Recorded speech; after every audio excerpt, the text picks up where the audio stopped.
woman, we were fuck buddies. And this was a chick who would, when she did come over, you know what I'm saying, for sex, she would do extra shit. You know what I'm saying? She would even bring me shit. She was the type of woman that would be willing to cook me a meal and take me out on her dime and all that other shit. You know what I'm saying? So when she hit me up and was complaining about the fact that, you know, you don't take me out, what's up with that? And I told her point blank, that's not what we do. When I get horny, I call you up. If you're free, I step through. If you get horny, you call me up. If I'm free, I fall through. I'm like, that's it. That's what the fuck we do. Women don't get with guys as placeholders.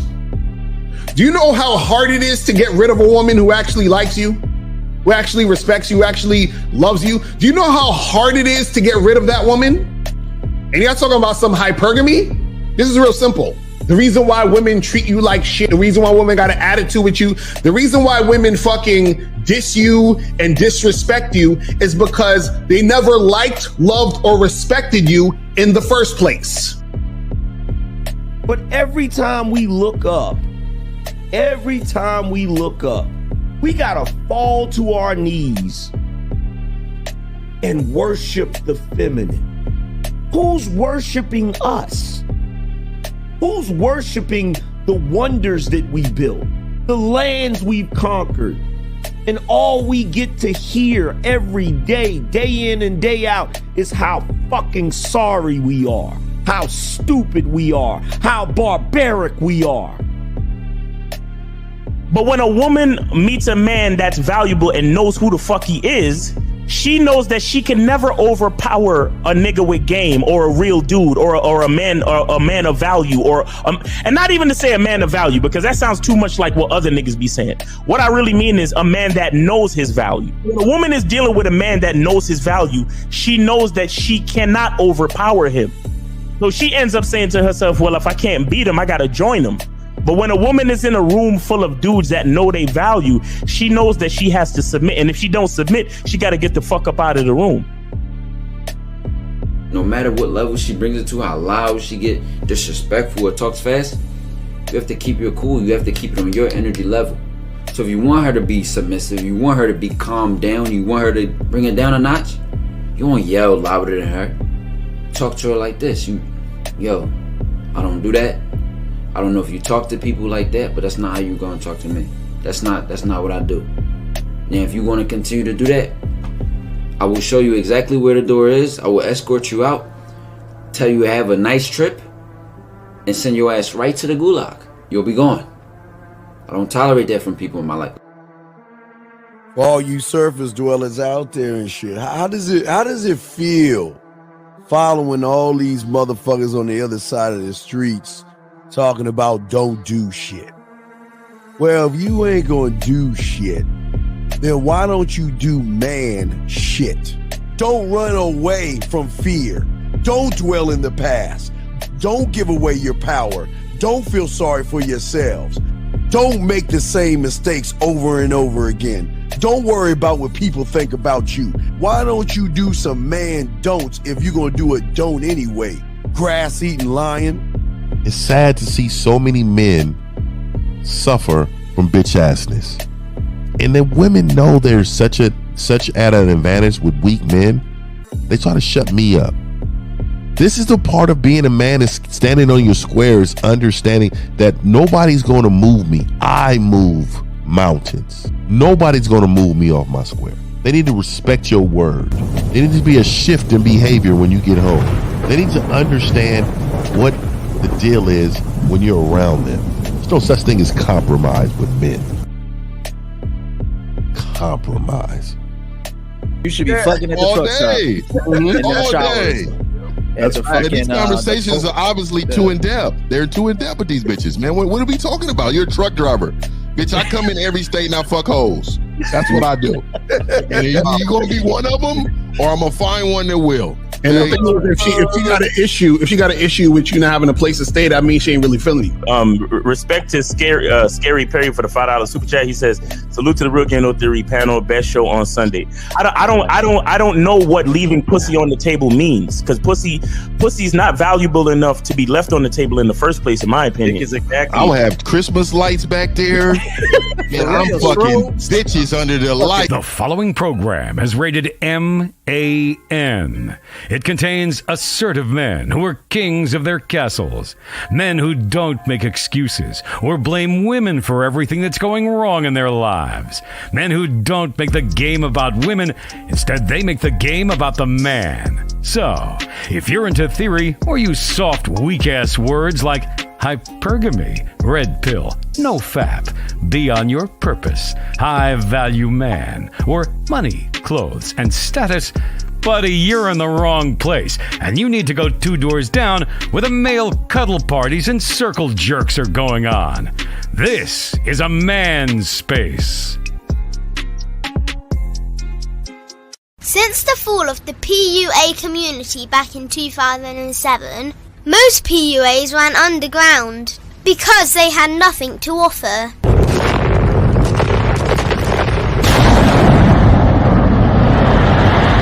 The content creator has become the hero today, dedicated to one single objective: to declaw and defang any person who listens. They decided to join forces to create a cult, and never giving those who listen a solution. It's all about clothes, cars and money, deception and manipulation, indirect game, going your own way. They talk pills and plates. They complain. They blame. Fake it till you make it. I just don't get it. A man doesn't need to lie to meet women. He just needs to learn how to spit flavour in her eyes and in her ears. Thanos broke down the game when he said, "As long as there are those who remember what was, there will always be those who cannot accept what can be." Even in darkness, a man can find light. Sometimes the world doesn't need a group of fake heroes teaching lies. Sometimes the world needs a group of anti-heroes to bring balance, order, and truth to the game. It's time to summon the authentic players of the game.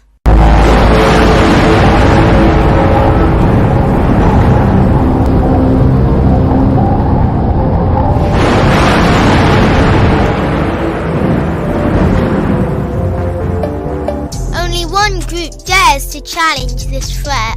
Gathered together from the cosmic regions of the streets, these anti-villains are hated because they put all the accountability on the man. They know the game will never be about women. They fight for every young man who is trying to learn their family name. Dedicated to truth, keeping it real, and manhood. Get your notebooks out, ask questions, and call in. Don't just listen to the message, become the message. All right, we're here, full force. All right, let's the camera, right? All right, man. All the fellas here. Let's start it from the bottom, from the top with the dog, Lucario. What's up, man? What up? What up? What's going on? What's popping, everybody? Shout out to everybody in the chat. Shout out to everybody watching. And phone lines are up, so call in. Don't be scared. You feel what I'm saying? But yeah, shout out to everybody. Let's go. Let's get it. All right, Lucario, angry man. Oh, they gonna be scared. What's going on, y'all? It's your boy Angry Man back again. Shout out to everybody on the panel. Let's get it. All right. Oh shit, here he is. See, man, put that hat down. Yeah, it is. All right, Kazak and 20, better known as Kazak. Oh, no, I'm stop playing. Anyway, let's get it, man. Let's get it. All right, next up, Miles in the house. What's up, Miles? Zach, this is how you do it. This is your boy, Miles Cunningham, coming to you live and direct from my nephew's room in Long Island, New York. You feel me? Let's get it going. Let's get the game going. All the guys are on the panel. We're in full mode today. We're in Voltron mode today. And I don't know who wants to be the head, but I'll take the left leg. You feel me? It's your boy, Miles Cunningham. Let's get it going. Let's get the game popping because we know they need it. I dig it. Hey, if we gonna be Voltron, man, I ain't gonna be the head. I'm gonna be the pimp hand, man. You know what I mean? Let me get the right hand. I'm gonna be the pimp hand, man. Hey, but this is Mr. 1950, man. To live this traditional life, man, you must have some game, man. I'm convinced, man. Got a story about last night, but I will tell y'all, man, if you're a weirdo, find you a weirdo that follows your program, man. Straight up. See the D Wiz, man. My mindset. Let me throw it to my dog Taekwondo. Hold on, mute it. Taekwondo, the dojo, baby, man. Let's do what we do. Let's slay. Get some slayers, man. Let's get it, man. Demon time. All right, demon time. The fellas are here, man. Let's go. Thanks. You got it, man. No, man, you know, in light of all this uproar about Michael B. Jordan and old girl, there's a lot of guys that's really in their feelings, man. They're taking it really personal, bro. They're really upset. Mm-hmm. Yeah. And my thing is this, you know, I know there are some YouTube channels dedicated to bringing guys news about the latest breakups and divorces, and I understand that that's their niche. Fine, have that. But my thing is, there are guys literally making real life decisions based on other people's relationship problems. Mm-hmm. And that's a problem. That shows how weak you are as a man, where you allow motherfuckers whom you don't know, you allow their shit to affect your shit in real time. Let's get it. Well, I think you know what it is. A lot of these guys, they relate to certain types of people. You know what I'm saying? So if you see, because a lot of these dudes, because they ain't got game, they're adhering to, well, I got to get my money up. You know, I got to be this really good looking dude. I got to have status and so forth and so on. So when they see somebody that represents who they would love to be or who they idolize, right, having issues with women, it reflects bad on them because they're identifying with that dude. You feel what I'm saying? And then so if they're identifying with that dude and that dude isn't getting what he wants, then they think, well, what the hell am I going to get? What all the hopes and dreams that I had of working on myself and being on my purpose and all this other shit, if that's not going to get the girls, then what's going to happen? So that scares the shit out of these guys because this is what happens. Most of these dudes know they need game, but they want to sort of lie to themselves and act like they don't and try to push it away as far as they can. But then he keeps hitting them in the head and said, bruh, you know you need some fucking game. This is why this shit keeps happening the same way. You see what I mean? So that's why they're so invested in other men's situations. It's terrible. Crazy. Miles, you muted. Right. Shout out to God of Blackness with the $10 super chat. Shout out to Farron Williams, $10 super chat. Shout out to Dude with Locks, $20 super chat. Big up the panel. Beano Nation, stand up. All right. I'll say, you know, and shout out to the Masculine Identity membership coming soon. You feel me? But I think men today are afraid. A lot of people, man, not just men. A lot of people are afraid of their own identity. A lot of people are looking in the mirror right now and they hate what they see. You understand? They you know, they are not only do they hate what they see, but to take it a step further, they're afraid of what they see, right? They're afraid of because listen, when you choose a path in life, every choice you make has a good and a bad. You understand? And the sad part is that because life is so good, because technology is so good, because there was a generation of men that came before us that created these possibilities for all these conveniences and all this beautiful shit. Today's person only wants to bask in the glory of the easy, beautiful, convenient shit. Right. You understand what I'm saying? So now when we realize that every choice we make has a convenient side and a not so convenient side, that non-convenience, that difficulty, that obstacle, that challenge, it scares the shit out of them. You understand? To the point where they not only, because let me tell you something, a lot of people, you know, a lot of people have shit to say about hate. But there is a certain level of respect that comes with hate. Because hatred is a fucking choice. And to make a choice, you need confidence. Right. So for me to choose to hate on something, that's still at least me saying, well, I'm standing right here and I fucking hate you. I hate what you stand for. Fuck you. But when niggas go past hatred and begin to fear, because a lot of times fear is involuntary. Fear is without choice. Fear is without identity. I'm just scared because I'm afraid of what's going to happen to me, and it's irrational. You understand? So, and I feel like that's what we're seeing these days, where it's like dudes don't even hate shit. It's like dudes are straight up afraid, and when they look in the mirror, they're afraid of every difficulty that comes with a choice that they have to make. Right. You understand? It's like, well, should I, should I do this or should I do that? Well, if I do this, something bad might happen. Well, you know what? I don't want to make the choice. Let me find out what Michael B. Jordan did. Let me follow his Instagram. Let me see what he did. So at least whatever happens to me won't be anything worse than what happened to Michael B. Jordan. You understand? So let me follow him. Let me live vicariously through him, because I am so afraid to find out what might happen to me based on my own choices. I have to live through another motherfucker that I look up to.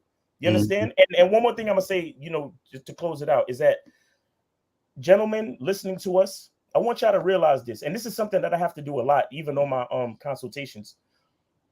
A dude, it'll be just me and the dude on a consultation, and then he'll say something to me about his life or about his situation, and he's like, "Yeah, I know you and Lucario don't really like this, but blah blah blah blah." And I'm like, "Listen, bro, it's just you and I talking right now, and I need you to understand that we're not on a live show. You're not being judged by nobody, bro. It's just me and you talking. So if there's ever a time for you to embrace your identity and to trust in the belief in yourself, it's right now while you talking to me. You understand what I'm saying? I don't need you to worry about what other people are thinking. And that's a huge part of the game, to be able to say, fuck what you think. You understand? Because I'm not afraid to be who I am. Exactly. And I feel like that's where we're at these days, where they're letting the outcomes, shout out to K-Zag for the topic, man. They're letting the outcomes of other people's situation dictate their ability to make choices in this life. And it's very sad. I can see that that Miles is in his masculine frame this morning.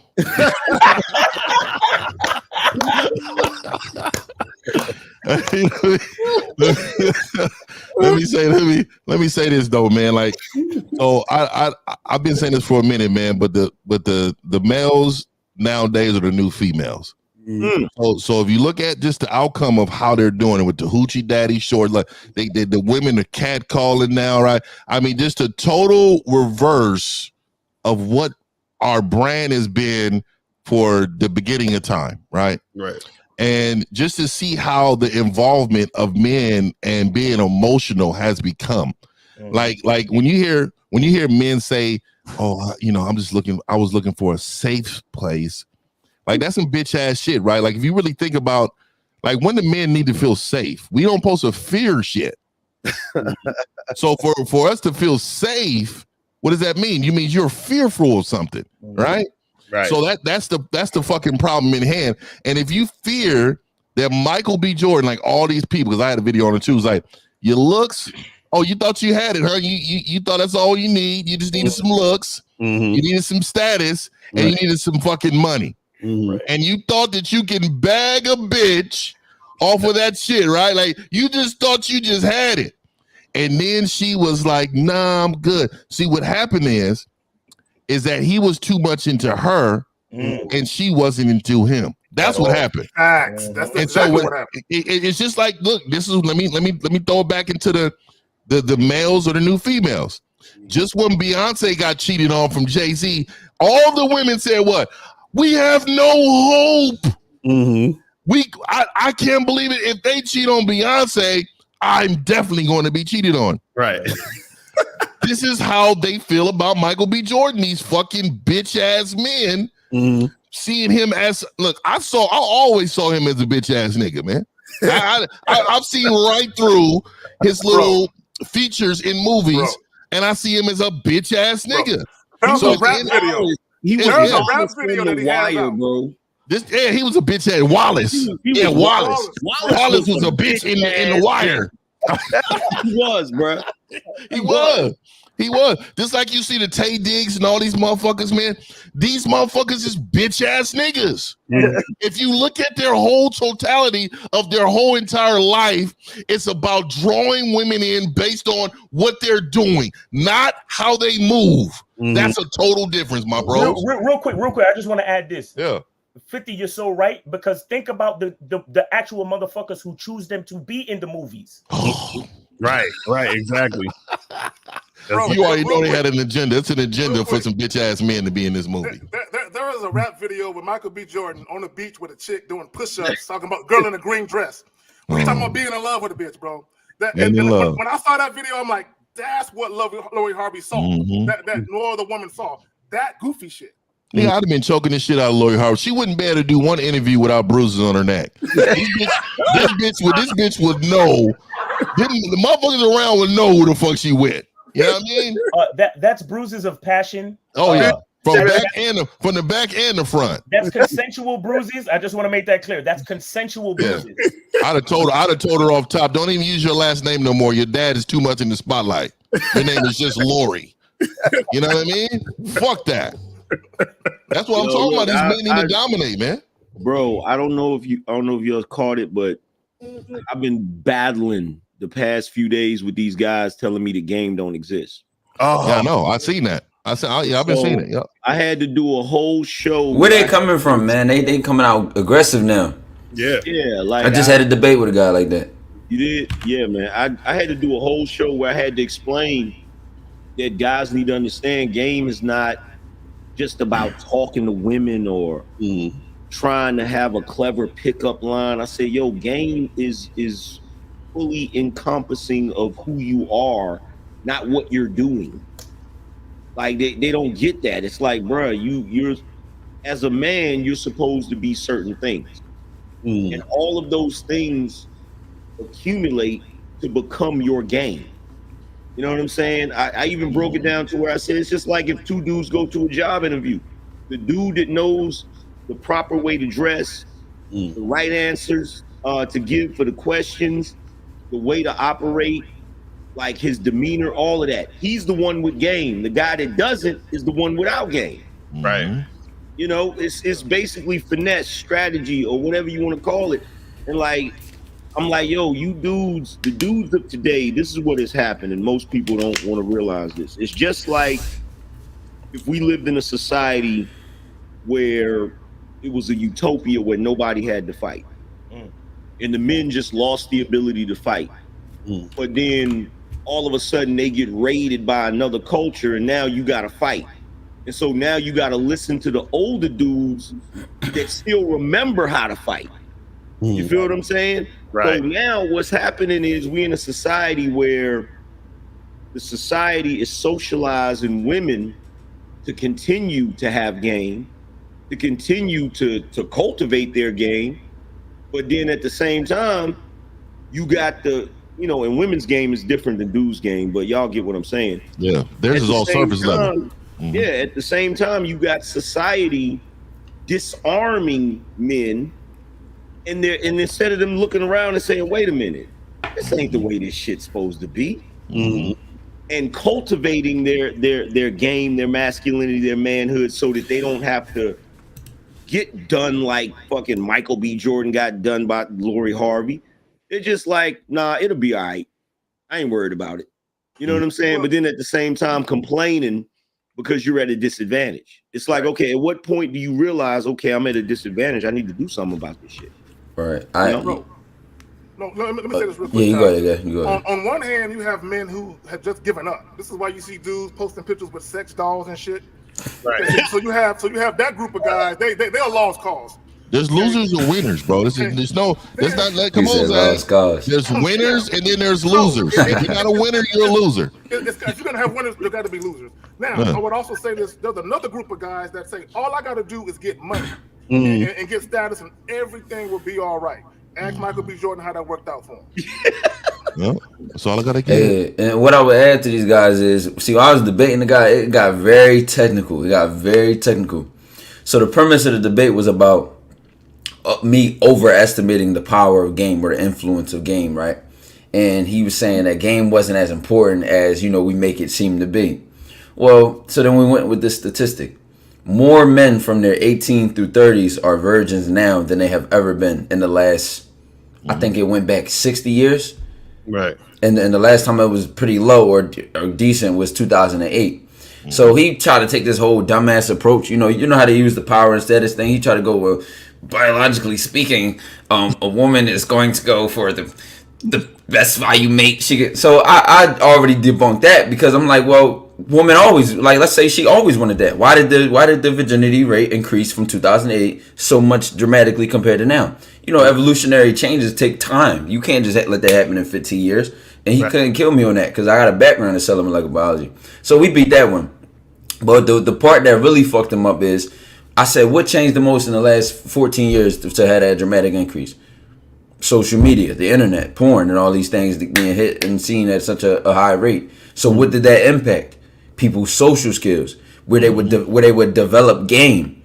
So if game was impacted the most, and that showed a dramatic change in the statistics and data that you rely on to say women like high value men, if game changed the most, guess what? The top 10% was always a 10%. I don't give a fuck if it was 1920, 1820, or 74 BC. The top 10% of men was always there. The 90% was always there. These are statistical, constants. So you can't sit here and say that women like taller guys more now than they did before, because guess what? She was always attracted to, status, money, and power. But the average man was at least getting his. He was at least outside slaying, outside fucking something, because he wasn't scared to approach. He was developing his skills through his failures, through his interactions with women, at least not relying or isolating. See, this is what these guys don't understand. They never understood game, so they don't have the context to apply their statistics to. They don't have the experience, so they never understood game in the first place. And then when you add on top of that, they're trying to rationalize why they're losing, and they don't even see the backhand behind them. You know what I'm saying? So see, those numbers actually prove how important game is. Exactly, and he didn't see it. Yeah, because he didn't see it. If you have this dramatic drop in guys being able to approach women or being able to have sex with women, and then you notice there's something going on that's causing people to be less social, that's the proof right there. It lets exactly. You know, like it's just like yesterday what I said, like, because some dudes, some of the little freaking Duncan Penderhughes dudes, they want to say that game is pickup, game is trickery, game is manipulation. Yeah, they have a low standard of what they think game is. Yeah, and so I tried to explain to him. I said, look, you think game is the Jedi mind trick, but game is the Force. The Jedi mind trick is just a skill that's from the Force, and it doesn't work on everybody. You feel what I'm saying? But the Force is something that you got to cultivate. The Force is something that even if you have it, even if you're Force sensitive, you got to learn how to use it. And some people learn how to use it better than others. But dudes don't want to recognize that. And it's like, bruh, if the lack of something is causing you this much trouble in your life, you can't just outright dismiss it. Right. It's just like the first Star Wars when Obi-Wan was trying to show Luke and Han Solo was like, oh, that's fantasy. Like, no, bro, just because you don't know what it is or just because you can't see it, touch it, or taste it, it doesn't mean that it's not real, Yeah, well, Michael B. Jordan had a chance to show everybody what game actually is. Instead of taking those little pretty photos on all these art galas and all these places that he went with his girl in all those nice outfits, he should have had that phone held up and doing a TikTok and say, look what my girl's doing while she's vacuuming the floor.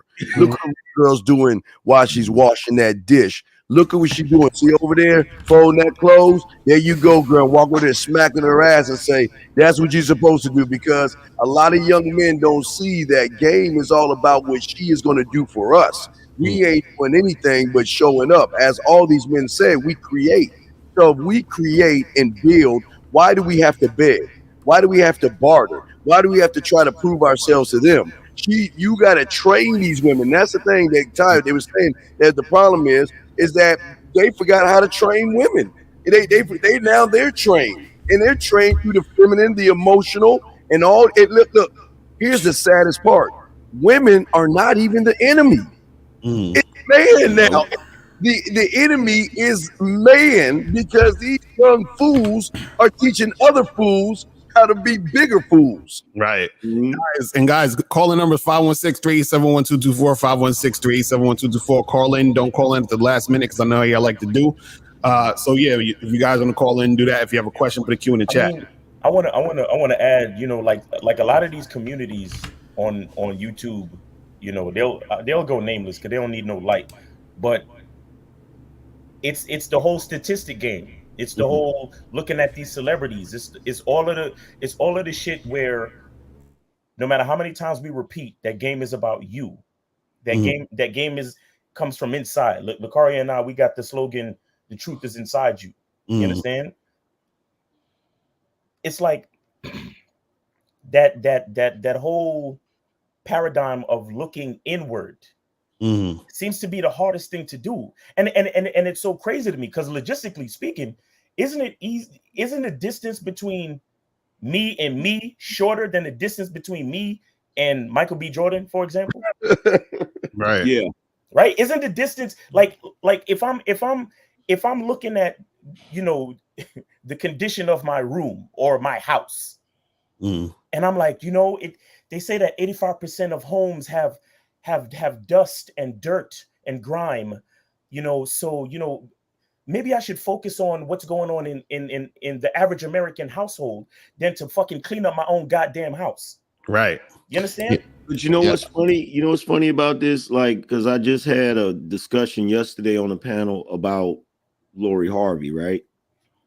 And what's annoying me about it is we're taking, you have the dudes that are taking Michael B. Jordan and they're judging him based on him being a movie star, him having a certain amount of money. All of these things that have absolutely nothing to do with the merit of his character.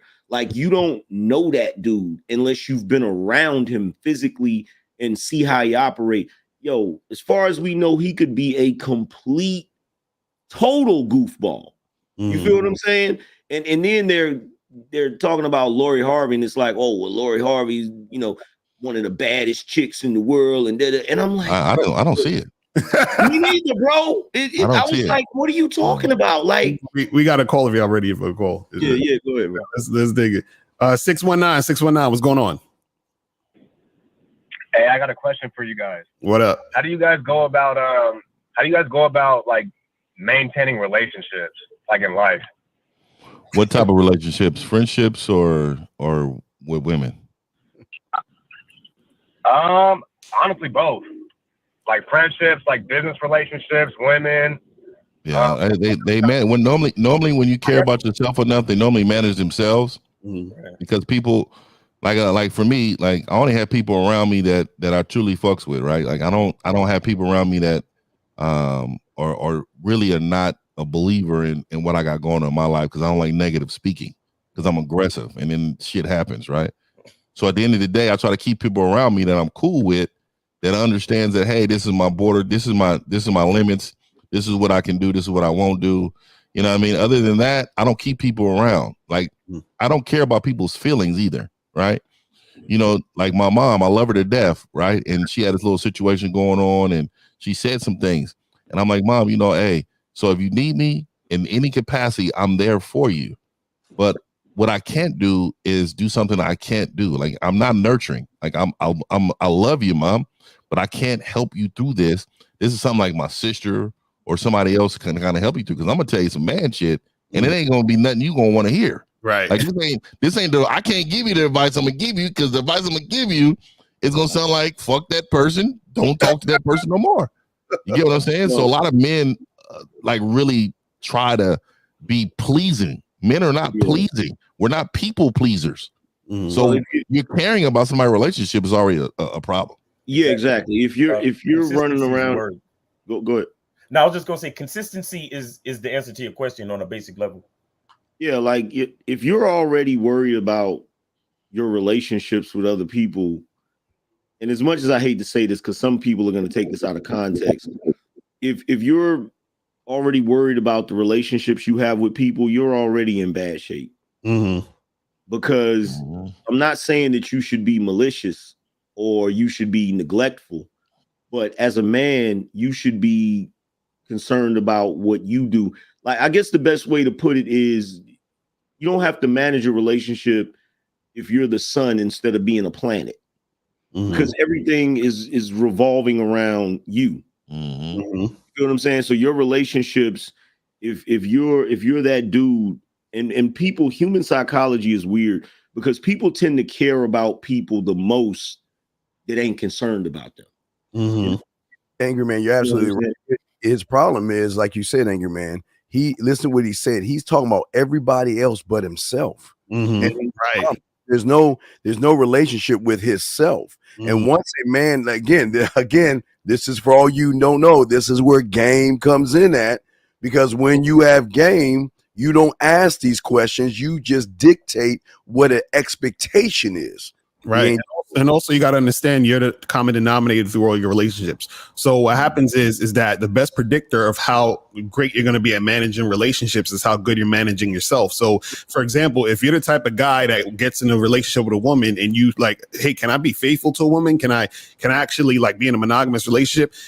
Look at some of the things you do. Like, let's say you try to go on a diet. If you cheat on your diet and eat that cheesecake, how are you going to fucking be faithful to a woman? You can't even be faithful to your own self. You see what I'm saying? So you got to look at the things you're doing to see what am I doing? And then can that actually, that's going to give you an indicator if you're going to be able to manage other situations with other people. Because if you can't manage your own self, you ain't going to be able to manage situations with other people. You see what I'm saying? What was the question? Because I dropped out my internet tripping and shit. Right. He said, how do you deal with relationships with people? Like, how do you manage relationships? Okay, let me just say the problem is not other people. The problem is you. Because at the end of the day, when you have a sense of self-value and self-worth, and you just respect the hell out of yourself, you're already gonna have something established where you say only these people I'll fuck with, these people I won't.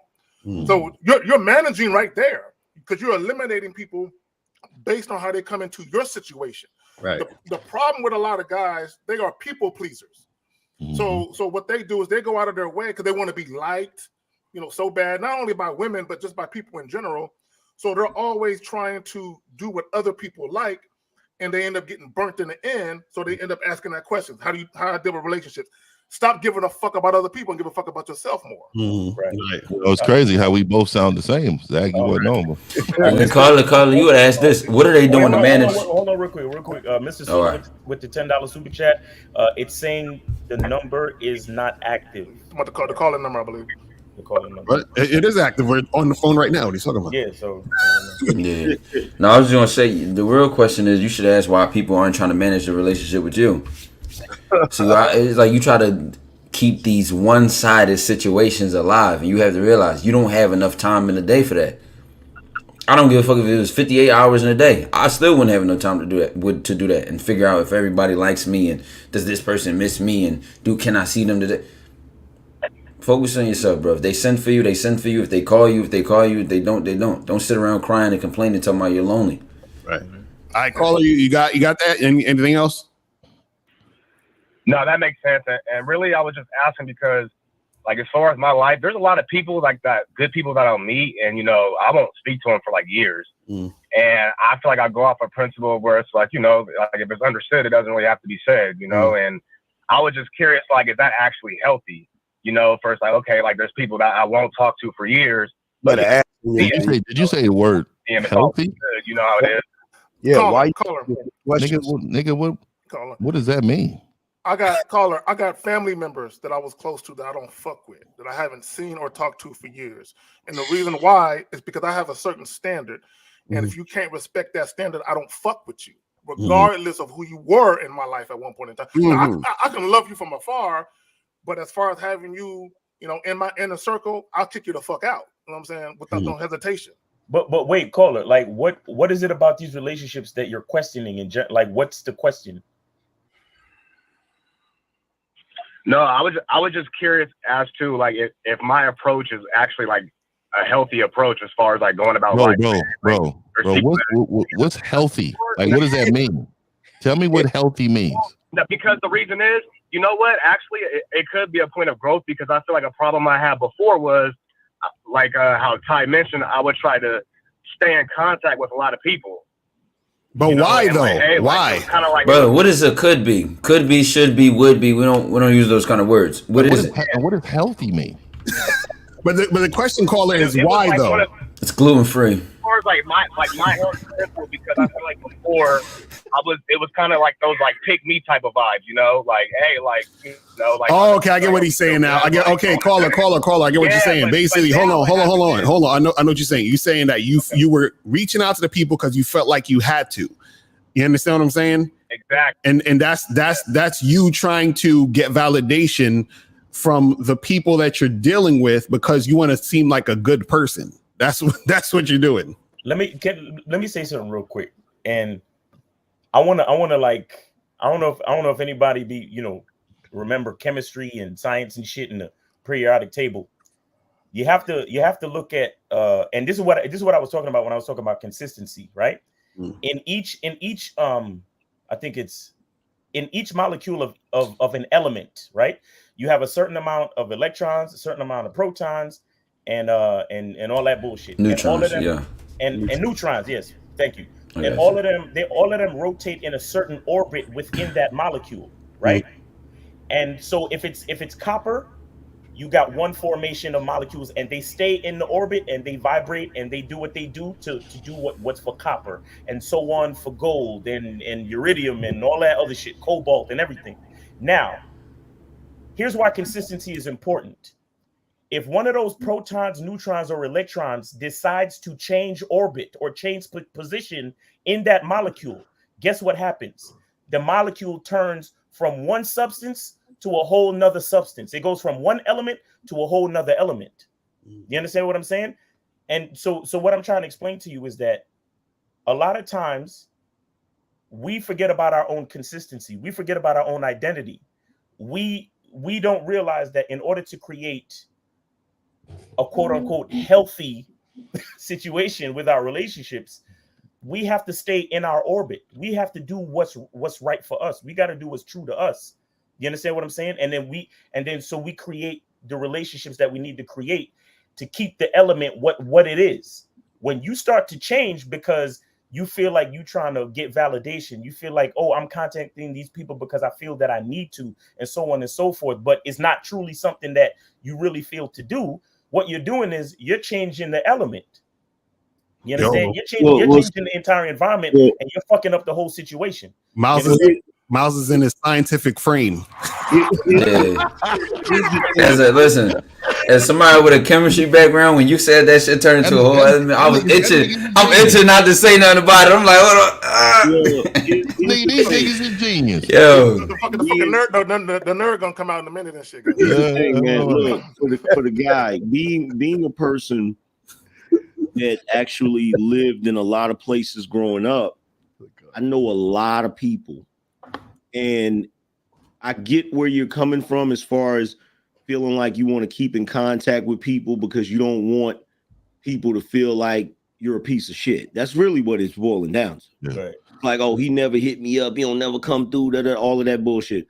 But what I learned, knowing as many people as I know, like if I was to go visit everybody I knew or call everybody I knew, that would be a full-time job. Right. And what people don't realize is that people are selfish and manipulative. So while you may think a person needs you for whatever reason, sometimes their reason is just selfish.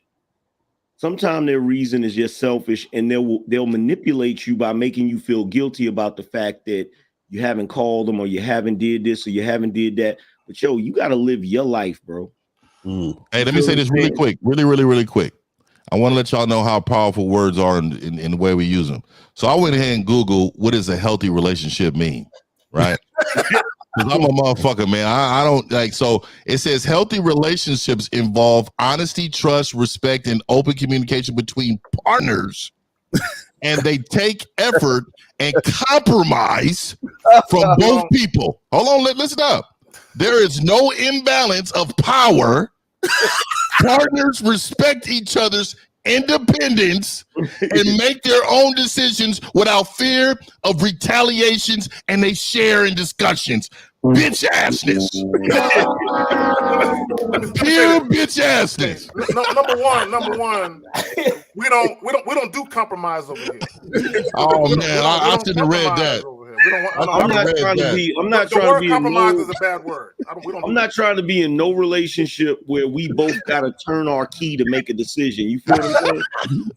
Yeah, man. Hey, I don't like too much of a discussion when it comes to things. Like the plan has already been set. When you've been together for so long, too, like what are we really talking? Like you know how it's fucking gonna go, right? You know what I mean? Like if you got input, you can have input, but discussions means you're saying your point, I'm saying mine. You ask me why. If a woman asks you why, she don't fuck with you.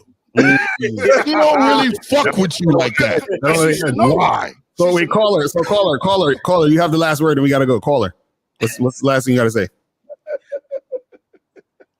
619. Okay. That was really it. No, I appreciate all the feedback. That was, Yeah, stop using healthy, man. I'm gonna tell you right now, dog. It's gonna fuck you up. All right, we're gonna go to 111 and then 478. So 111, what's popping? So long I don't forget, but okay, man. So I know y'all don't fuck with the red pill, but it's a lot of red pill teachable moments in this. No, there's not. Go ahead, Steve. This is your thing, man. Wait, no, there's not. No, we're not bitches, so there ain't no teachable moments. We're not panty dressing over here. So please say some shit. Come on, man. Caller, wait, caller. What's the red pill teachable moments from a red pill perspective? Her past, how she was moving, how she moved with the people she dated with. She attached herself to the highest person or the person that's on fire at the moment. Like Michael B. Jordan was on fire, and now she all of a sudden with Jack Harlow. Jack Harlow just dropped the album.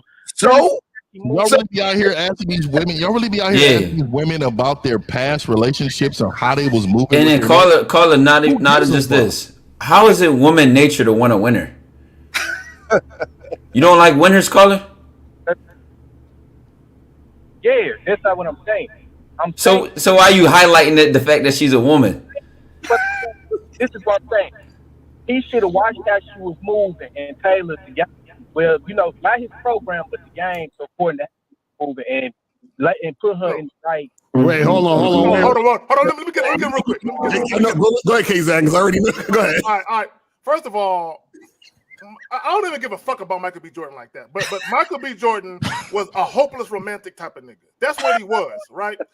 And this is what he thought. A lot of you niggas think this. If I shower her with my love, she'll reciprocate her love back to me. Ain't that a bitch? That's what he thought. That's what he thought. That sounds like a healthy relationship. Hold on, because I heard you say, caller, I heard you say he should tailor his game to her. Is that what you said? Oh my God. Wait, his program and his I'm saying according to how he moved, I'll go back to him. Now his program, like you either with it or you not, but how he moved. No, so when should you move in a way where you're vulnerable to being a sucker? I didn't even. If he should have changed it for her, when should he have changed to be caught like a sucker? No, we agree. For a good girl? He shouldn't have did it. For an innocent girl? Look, let me say something real quick. Caller. This is the problem that caller. Hold on, real quick. Caller, hold on. This is the problem that most guys make. Now, I promise you, if you talk to Michael B. Jordan, he was a twin flame type of nigga. He was a soulmate type of nigga. I bet you he believed in that goofy shit. Now, having said that, the biggest mistake that guys make when they deal with women, they make decisions based on their fucking feelings. Mm-hmm. That's what he did. Because if he would have sat back and been a little more logical and practical about what was going on, he never would have made her his fucking girl. He just would have fucked her. That's all he would have did. Was just fuck her a couple times until the situation was no longer fun for either one or the both of them, and then he would have moved on. But now I'm hearing that he actually got dumped because she didn't want a monogamous relationship. So how did you make a chick your girlfriend that didn't want the type of relationship you wanted? That don't even make no sense. Listen, Michael B. Jordan. Hold on one second, please. Caller. Nah. Hold on. I need something needs to be said, bro, because I don't really appreciate you coming to this fucking platform. This shit is called Real Game No Theory. real game, no theory, and then trying to talk some shit about red pill narratives or other narratives and shit, bro. First of all, the game was around when that bitch Eve was persuaded to eat the apple, my nigga. You understand? Game has been around since the first fucking caveman hit a bitch over the head, threw over his shoulder, and brought her back to the cave and fucked the shit out of her, bro. You understand? So everything that y'all niggas is talking about today came after game. So I don't want to hear that fucking shit. Yo, Michael B. Jordan. Michael B. Jordan is King Harold from fucking Vikings, bro. I gotta be in love to be a legitimate dude type nigga. Hey, caller, what you say, caller? Go ahead. You gotta have awareness to have the game. Oh my God! Okay, You got no, that's valid. You do have to have awareness. His awareness is based on a bitch ass thinking. Only bitches follow bitches, caller, and you pee sitting down. You just admit you a bitch, and then you can say what you want to say, because all this silly shit you saying shows you ain't fucking. It shows you ain't getting no motherfucking pussy. That's why your channel don't do views. That's why your channel don't do views. Now he told my caller, hold on. That means you're dissing. Wait, caller, aren't you viewing us right now? Caller, aren't you viewing us right now? Cut off his nose to spite his face. No, caller. Are you somebody or you nobody? What did he say? What did he say? I didn't hear it. He said that's why Steve's channel don't do views. Yeah, so caller, are you somebody or you nobody? So he cares about his status. Bro, I see, bro. That was such a feminine thing to do just now, just to throw that. That's why you're caller. Who are you? But the crazy shit is Steve's show gets Steve's channel does thousands and thousands. Come on, man. Stop playing with my nigga Steve, man. Like he don't be out here eating hot Cheetos on halftime.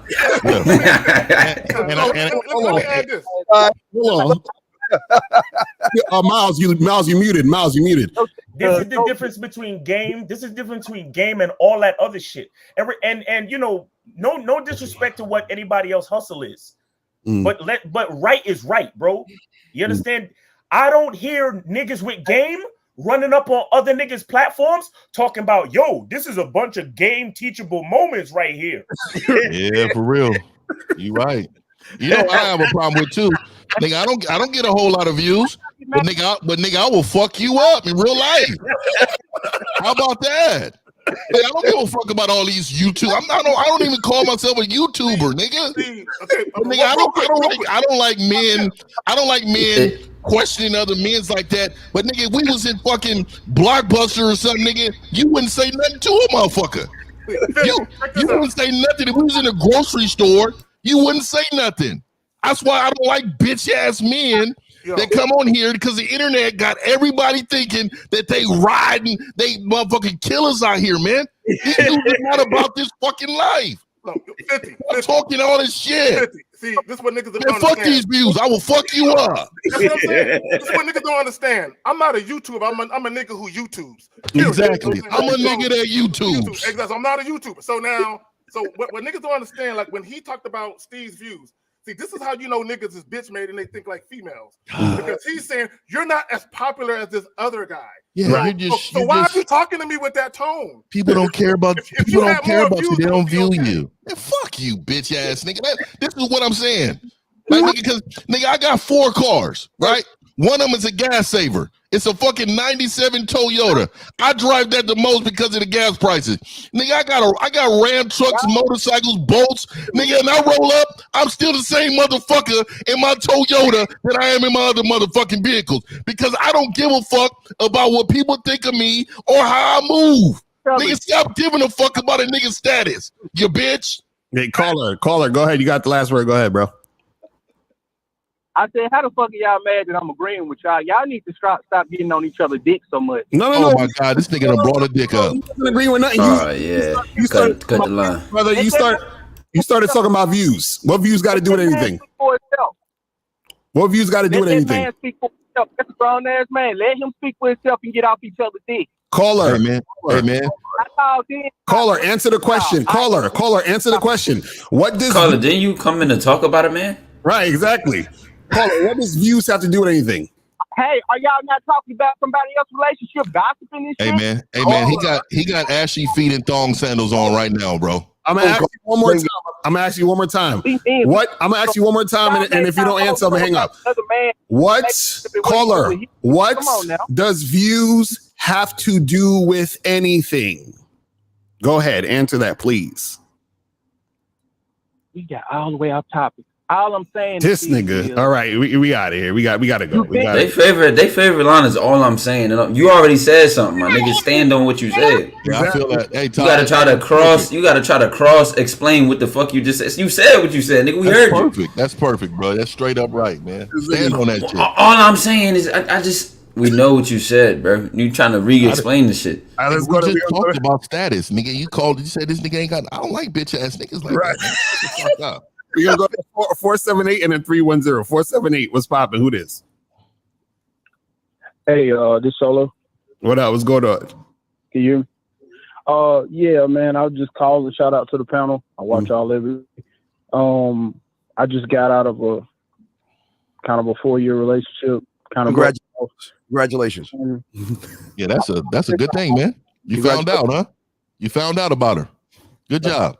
Good job. Took a long time, though, huh? 4 years?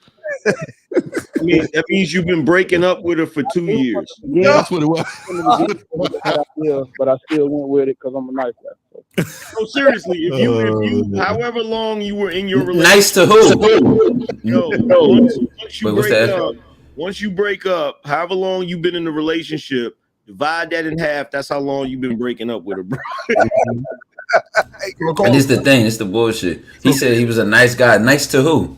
Because you wasn't nice to yourself. Well, apparently not. I've been a nice guy in pretty much every relationship I've ever been in. Oh man, look, don't call in to be the running the victim Olympics. Sound like he about to cry. Hey, bro, hold on, wait. Hold on. What's your question? I'm just trying to get some pointers from y'all to, what I need to do to go up in the tree, grab your spine when she put it at. Go just what to do in the back of the yard and dig up your balls, attach that shit, and move forward. Now you know what he need, man. He need Mr. 1950 and Steve to make him a Kool-Aid hot Cheeto plate special, man. Why should Cheetos do with the Kool-Aid and talk it out over some shit? Oh, caller, wait, caller. Wait. You trying to learn? You want to know how to get over the chick? Yeah, just some pointers. I know I need coaching, but bro. Wait. Let me ask you a question. How long you have been broken up for? 2 years. About 5 months. 5 months? And you still going through it? And 5 months, I probably would have already smashed her sister and her mom already, man. 5 months. Hey, bro, what you need to do, bro, is you need to get some ice water in your veins, bro. You need to get cold and tighten up, man. Because if you running around here on some nice guy shit, you gonna keep getting. Yes.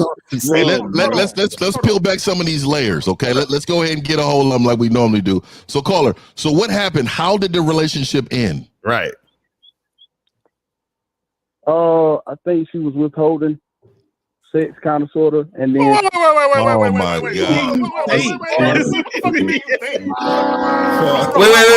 Hold on! This is a learning moment for me. What does it look like when a woman withholds sex? What is that? What is that? How does that conversation go, Carla? I don't know what that is. How does that go? This is a learning moment for me. Let me ask him this. So, Carla, when you said she was withholding sex, what is the longest you went without having sex in the relationship? What was the longest? I don't think I want to know this answer. A month. A month. 30 days. She boxed you out. So let me ask this question. Let me ask the caller this question. Miles, you mean? Hold on real quick. Shout out to Freelance Rona with the $10 super chat. He says, salute to the Sunday Shark Tank, exercising the auntie and mommy demons from Thou Triggered. Amen. There we go. So let me ask the guy this question. So if you were with her and she was just refusing to have sex with you for a month, why were y'all still in a relationship? I don't really want to say she was refusing. I just would get the vibe that she wasn't in the mood. What vibe is that? What the? Is it Check her temperature? Did she say no? He stopped himself from fucking his own bitch. What the fuck? It's not even that. This is what he did. She never even tried to have What he did sex is with he put his finger between her breasts and then he stuck it in the air. Wait, hold on, caller. This is where you gotta know where game comes in at. If you had been handling things a certain kind of way, she wouldn't be able to go without fucking you. It wouldn't be she withheld sex. Okay. So she never brought it up to you. She never said, "Damn, as soon as I come home, I want that." You know, she ain't never. Hey, he's in a month. In a month, call her. If she went a month without asking you for dick, but then she getting dick somewhere else, bro. I ain't even gonna hold you. He's in a she healthy getting dick somewhere else. He's in a healthy relationship. Here's Slayer, man. You can't slay this shit, man. So here's the thing, caller. Here's the thing. One or two things happened. Either she was never sexually attracted to you at all, and there was other things you were doing that had her saying, "Well, I'll get into a relationship with him, even though I don't want to fuck him." Okay, either it was that, or if she was sexually attracted to you, and she lost the desire to have sex with you, that means you fucked up. Steve, read that. The singles first smashing. So caller, okay. So now she didn't give you sex for a month, right? How long from that time did y'all break up? So after the month you had sex, and then when did y'all break up? Oh, this happened a couple times, but over pretty much year and a half, I was like, this ain't gonna work. Okay, so you broke up with her, or she broke up with you? Hold on, you broke up with her, or she broke up with you? Well, I think I stopped giving her attention at all. So she broke up with his ass. Why don't you speak with? Hold on. Let me answer this question for you, because look, the fact that she's doing this to him lets you know she's leading the relationship. She broke up with his ass because if he had the nuts to break up with her, he would have did it when she boxed his ass out. Right. I'm just talking about his mannerism. He speaks with no conviction. This guy, nothing is absolute. He's always, I think maybe she. It's never speak with spine, bro. Like, hey, yeah, she broke it off with me. This is how we speak. We speak directly, and this is the problem. See, you probably around there asking for pussy, huh? How many men in a relationship actually ask for pussy? I don't ask for shit. Who's asking? It's gonna happen. She ain't got no choice. 11:54. Pick up the comment at 11:54. Caveman, nigga, I'm by the hair and everything, bitch. We can come up in here. It's a young lady. Bring up Sapphire, whatever the fuck. So caller. So why are you trying to get over this when she basically been disrespecting you this whole time? Shouldn't you be like, I'm glad I'm out this situation with a woman who's disrespecting me? Yeah, she's cowgirling right now. I'm glad I'm out, but I guess I haven't had any options since then. So no options. What you saying is you don't got no bitches? No, in 5 months? You don't got a human resources department? You can't fill no applications? The hell, bruh. God, caller. Struggle. Caller. I'm gonna tell you a story, caller. I'm gonna tell you a story right now. 5 months, 0 hoes. You and Ben Simmons got the same stats. What's gonna happen is you can go to the next female and this shit gonna happen to you again. So I'm gonna tell you a story to help you out. I was dealing with this young lady. We're in a relationship, caller. Can you hear me? Can you hear me, brother? Okay. Can you hear me? All right. I need you to listen to what I'm gonna say. All right. We're in a relationship, right? Now, this woman was sexually attracted. All right, this woman was definitely sexually attracted to me. We she was addicted to the dick. But one day she started listening to other motherfuckers, and she tried to withhold sex, right? And she says, we should go out more. You should take me out more. And I'm like, wait a minute. Now, see, caller, you waited a month.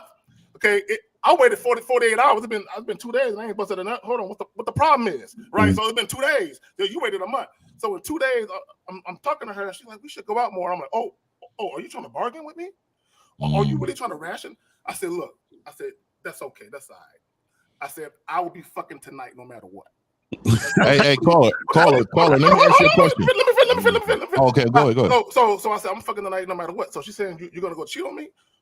I said, take it how you want it. I said, no, hold on. I said, take it how you want it. I'm fucking tonight regardless. Don't ever in your life try and come to me and tell me you want dates. No, I'm fucking when I want to fuck. You know what? For the next 7 days, she broke me off. You know what I'm saying? And didn't say shit. You know what I'm saying? You know what that's like, Zach? You know what that's like? That's like if you're sitting at the crib and your freaking wife says, "I'm not cooking dinner, but you better not order out." Right? Like, what? I'm not supposed to eat. Hey, Zach, do me a favor, Zach. Put up your mug again, man. That's some man shit. You know, I always try to point at the man shit. This is what the fuck I'm talking about right here. Okay, put that in the fucking cabinet right there. But look, hey, caller, real quick. Hey, caller, I got a question for you, caller. Hey, so how old are you? 35. 35 years old. Yeah, this for y'all. This is y'all. I ain't in this one. Let me tell you something. Let me just For tell you once. something really quick. I got a business. So That's an old nigga argument. So last night I had to go to this fucking rave fucking party. I didn't want to fucking have to go to this shit, you know, but I had to go because my business, whatever. So I had to fucking work this rave party, right? So I'm trying to tell all you men out here. I'm trying to tell all you men out here. You don't even need game at a rave party. I'm telling you right now. You can literally just show up. First of all, it was thong night. It was bottomless for women, top off for men. So men was no shirt, women just had thongs on in the fucking event, right? So when I tell you it was fucking wall to wall packed, there was cornballs all over the place, grabbing ass, kissing bitches. There's no reason for you, 35-year-old man, you can't go out there and recruit you something. Mm-hmm. It is all in your head, sir. You're in your own way. Right. And the only way to get out your own way is to talk to one of us, or this is what I'm gonna tell you too. Do you have a father in your life? You're 35 years old. Where's your father at? He's in my life. He's in your life. So is he married to the woman, your mom, or what's he got going on?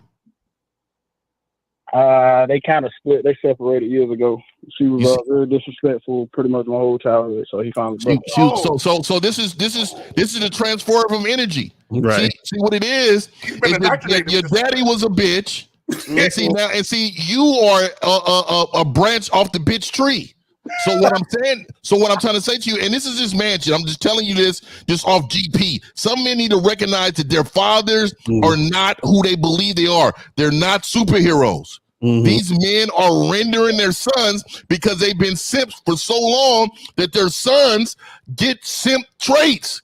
And now you are a fucking total simp in this world because your father put up with your mom's shit. Now, if he'd have just said, you know what, son, I couldn't be with this woman because she was X, Y, and Z.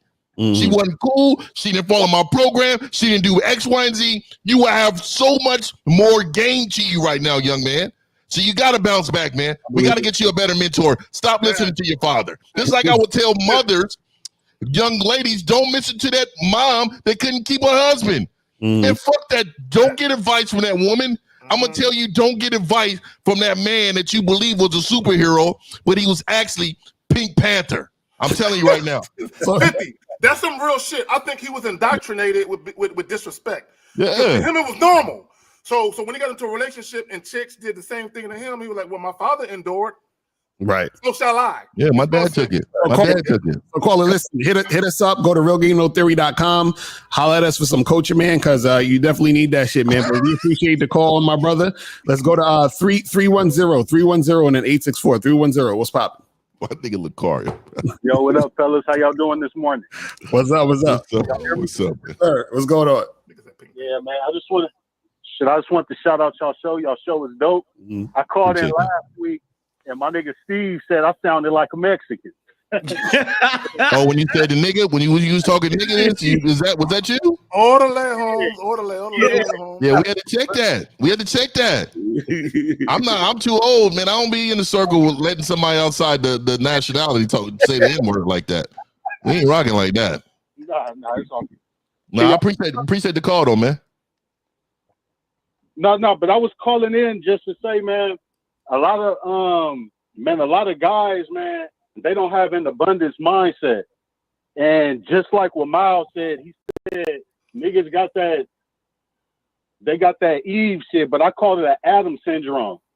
Because Adam thought he was the only, he thought he could only get one bit, so that's why he ate the apple. It's like once you get in abundance mindset and you realize that it ain't just gonna only be one woman, it's multiple women that's out here. Like, man, I work at a college, and every time I see a bad bitch, I see another bad bitch. So that's all I just wanted to say, man. It's just about having an abundance mindset, man. Y'all show is dope, man. That's all I want to say. Y'all have a good day. I appreciate it, brother. You want to address this question right quick? So Sapphire says, I put that men like you are exactly why they could, men like chick, you know, Grammarly and shit, are getting depleted and non-existent because you want to tell them sex like this instead of encouraging them to be a good man for a good woman. Hey, Sapphire. Encouraging. Yo, Sapphire, check this out. You should be somewhere with an apron on baking some biscuits. Oval plate. You feel me? Is Sapphire actually a woman though? Look at that picture. Ooh. She's a very handsome woman. That's what it is. That's a handsome woman. I was going to say the same. Hey, call in, Sapphire. Call into the show. Yeah, I need to hear the baritone in her voice. You know, because what it is, I don't encourage men to do anything. You feel me? I tell men to do shit like, yo, you should do XYZ. I don't say, hey, Billy, you know, you should consider thinking about, you know, figuring out your purpose in life. You should really think about it, bro. Hey man, that guy on the phone, I give it to him. He took it on the chin though. He wasn't emotional.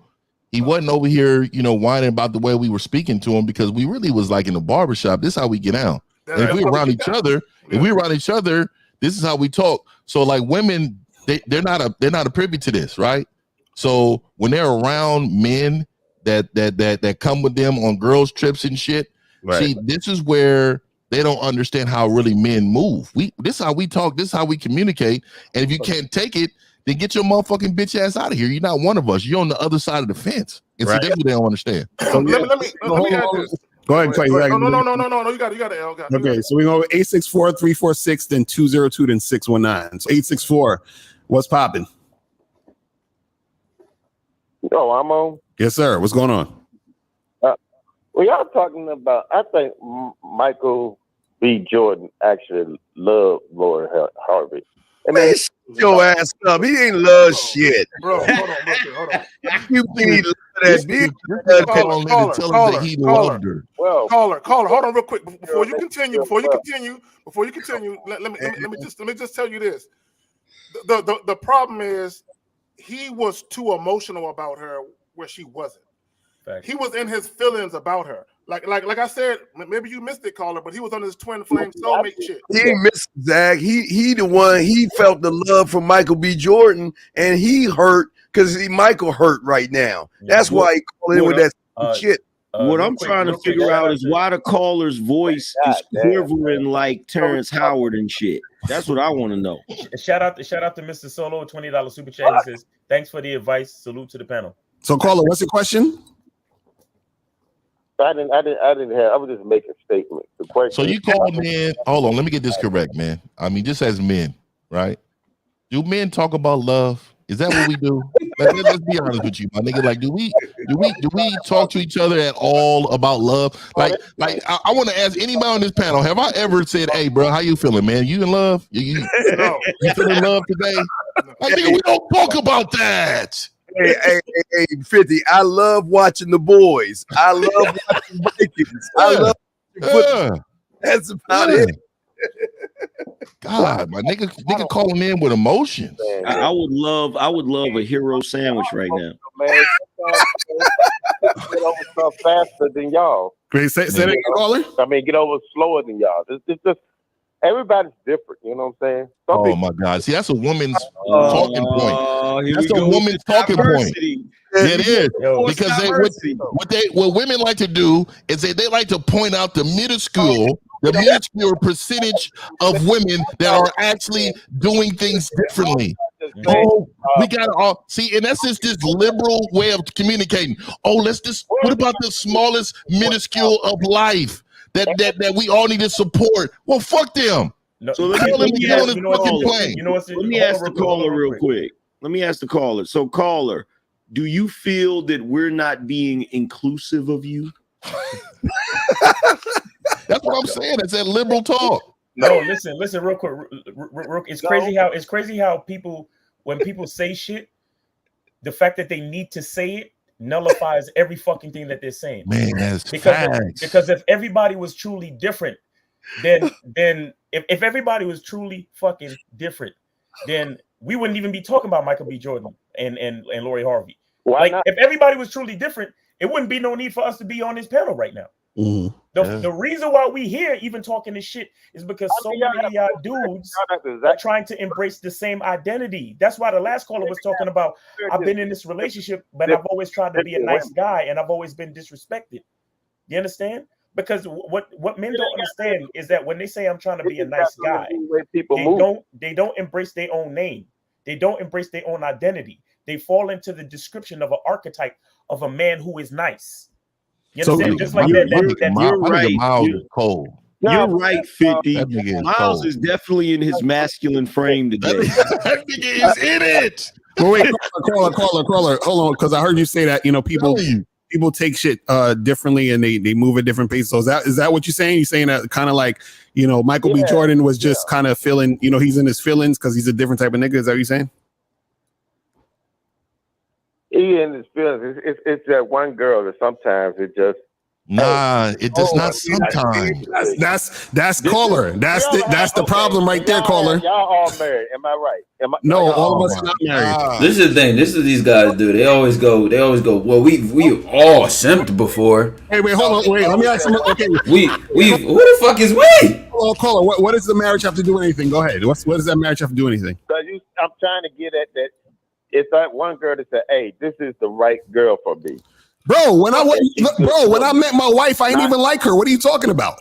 Yeah, me neither. Hey, I agree with you. I didn't either. Man, now you try to be intellectually dishonest. No, I'm dead serious, bro.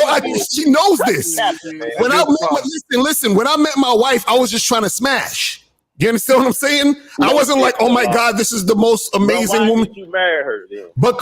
Because over time she listened to my instructions. That's why I married her. He doesn't get that. He doesn't get that. This is an old fall in love at first sight ass nigga. This is a notebook watching motherfucker, right? Look. He gotta grab his chin. When did you know that was the right before they kiss? Look, my bro. Listen, hold on. What these brothers are saying is true because my wifey that I'm with right now, the first couple of times we kicked it, I remember her telling a joke that I didn't like. And it wasn't even something that was really drastic. I literally got up and walked out of the apartment and she thought I was coming back and I wasn't. You know what I'm saying? And she was like, yo, I really thought you was coming back. I was like, nah, because I didn't like that joke. Hey, AM, though he's not gonna understand that because like we're above the thinking process of how they're processing. They don't believe this is true because when you surround yourself, and I said it earlier, I'm around people who's like-minded. You don't need to be like me, but you need to be like-minded, understanding what the fuck that's going on in my environment. You are around people who have feelings and want to be inclusive and also are feeling neglected. And want to be recognized. This is what it is. And now that I'm bringing it out to you, all the time. I'm just saying. Go ahead. It's just not one way to see things, man. Oh my God, this is women's talking points. No, we agree. I agree with you. They found a woman that they want. No, I agree with you, caller. You don't think they've been together over time? No, caller, I agree with you. But what you got to this is the difference you don't understand. What you got to understand is that you're right. There are different types of guys. Well, I'll say this. There are men, and then there are other guys. You understand what I'm saying? So you got what you're talking about males. That's what we call adult males. You're talking about males. Males meet a woman and they're in love at first sight. That's males, man. You're trying to be condescending. No, I'm dead. No. Nigga, there is a distinction, dog. Not condescending. So caller. A male. Michael B. Jordan is a man. No. He's a male. No, he's a male. We're trying to say we're trying to say is this: a man does not fall in love or is loving a chick he just met or thinks that this is his soulmate. Men don't do that. You understand what I'm saying? How do these dudes? Wait a minute. How do these dudes believe? Wait a minute. I gotta delve into this, bro. Bro, You qualify him as a man. Fam. Hold on, fam. Bro, that's on the line. Like, bro, listen to this.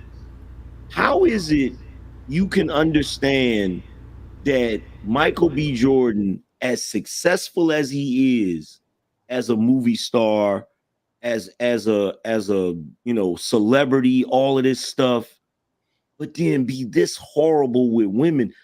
Why is it you can't see there's a problem there? Like how? Like so usually when men are successful, it's across the board. Mm-hmm. Okay, meaning doesn't matter what they would like. Somebody like Jay-Z, it wouldn't have mattered if he was a fucking manager at a grocery store. He probably would have ended up owning a chain of grocery stores and whatever, right? But you see these guys like Michael B. Jordan that are phenomenal in their career, but then they letting goofy bitches like Lori Harvey, that's famous for being a bust down, run over them. And you don't see something wrong with that, bro? Nah, everybody's different, man. Yeah, I didn't know she was a bust down. I don't know much about Lori Harvey. What? All women are bust down in a way. You don't know much. Hold on, bro. If you don't know, wait a minute. So what is Lori Harvey famous for, bro? You're talking about, wait a minute, are you talking about the same Lori, the homie Hopper Harvey? Are you talking about her? I'm talking about a chick that did Diddy and his son. So what is she famous for, other aside from her pops, her adopted pops being Steve Harvey? What is she famous for, bro? Shit, I really be on these. But see, this is the point right here. Yeah, This is the point right here we're trying to make. The fact that you didn't even know who she was, and you're trying to have the conversation about how Michael B. Jordan should be feeling and he's different, and if you met your wife and she's amazing, like all of that comes from the fact of not knowing what you're dealing with. Right. So what we're saying is that as a man, you should know what you're dealing with in each of these situations. And as a man, you have to be an idiot, some type of a moron, to actually think just because a woman looks good or just that's what it is there, that means that she's worthy of being in a certain position in your life. That's what we're saying. The caller, because the caller, like, look, check it out, caller. And we're gonna tell the truth and shame the devil out this bitch. See, you looked at her and you saw she was good looking. So you said to yourself, I could see why he was in love. No, that's what you said. It's not that though. She got some kind of aura about that. Man, she aura. You don't even know who aura is. You don't even know who this chick was. Boy. You know what's crazy? What's crazy is dudes will look. If I was to ask this dude who is a better actor between this nigga just said aura? Bro. He's still going. That's crazy. Like, look, if you ask a guy who is the better player between Michael Jordan and LeBron James, you will get these elaborate explanations. Dudes will go into stats and they'll have a really deep debate, even though both of these dudes are phenomenal players, right? But all a chick Lori Harvey has to do is fucking be pretty. Right. Yeah, wait, I want to ask about his aura. Doc, so you tell me, is this the aura we talking about here? Because this should be the aura that Michael B. Jordan should be seeing right now. Yeah. If you don't get this aura, guys, there's a problem. I know she can't cook no collard greens. I can tell it off top. She's not making no collard greens. But look at his face. I want y'all look at his face. Look at the nigga face. and again, he hurting. Do you see his fucking face? That's what I'm saying right now. Look at him. Look at him. He can't hide it. He can't hide it. Like you can see it in the brief little moments right between when he's smiling. You can see it. It's like he's thinking, I hope nobody sees that I'm hurt in a motherfucker. That's what it is. He literally fighting back tears because he wanted to cry. The Warriors lost that game, so he was sad because the Warriors lost. Yeah, you're right, Miles. We got to think about it like everybody else, man. We got to caller. We're gonna give you the last word, and then we're gonna move on. The narrative. Caller, we're gonna give you the last word. Go ahead. Oh no, they said during that clip he invited Corday with him at the last minute, but that was really Lori's ticket. Wow. Caller, we're gonna give you the last word. Go ahead. Y'all guys, man. I got it. Okay. Set me up all night. No, leave me alone. No. All right, caller. Appreciate the call, man. All right.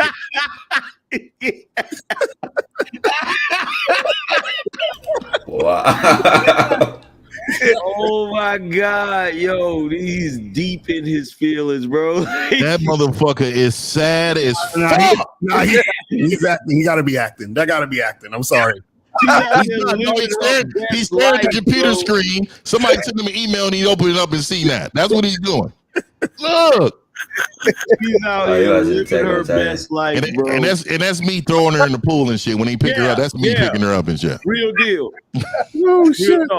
All right, so we're gonna go 832-215 and then 313-868. So let's go to the phone lines going crazy. Let's go to 832. What's Look, this is one thing we gotta mention. We gotta notice with these guys.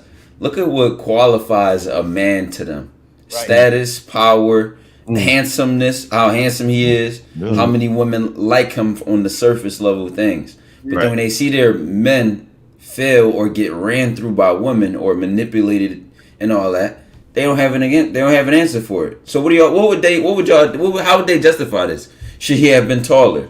Should he have had more money? Should he have been more famous? What else do y'all want? But this is what's funny, Taekwondo. What's hilarious to me is that they will say that a guy that is rich and has status and all of this, which in their mind is what gets them the booty. Right. They'll say that's a man. But on the flip side, if the man is able to get the booty without all of that, they'll say, why are you're trying to say that men are judged by how much booty they get. That's not it's right. Convenient. Listen, it's convenient excuses. They just keep moving. And that shit is sad, man. Right. So caller 832, you on the line. What's going on? 832. Going once. Hello, 832. Oh yes. I have a question. This goes out for Carrie. Go ahead. Okay. Carrie, how do you treat your wife? That's what I want. Since everybody wants to talk about how people treat their wives, how do y'all treat your wives? He chooses to. Is this for K Zagging? Sound like is she calling in chin checking? I don't like the tone. I don't know who she is. Look, baby. What's your name? Baby? What's your name? My name is Tamika. Your name is Tamika. I don't like the tone and the ending of the sentence. I don't like how the sentence is ended.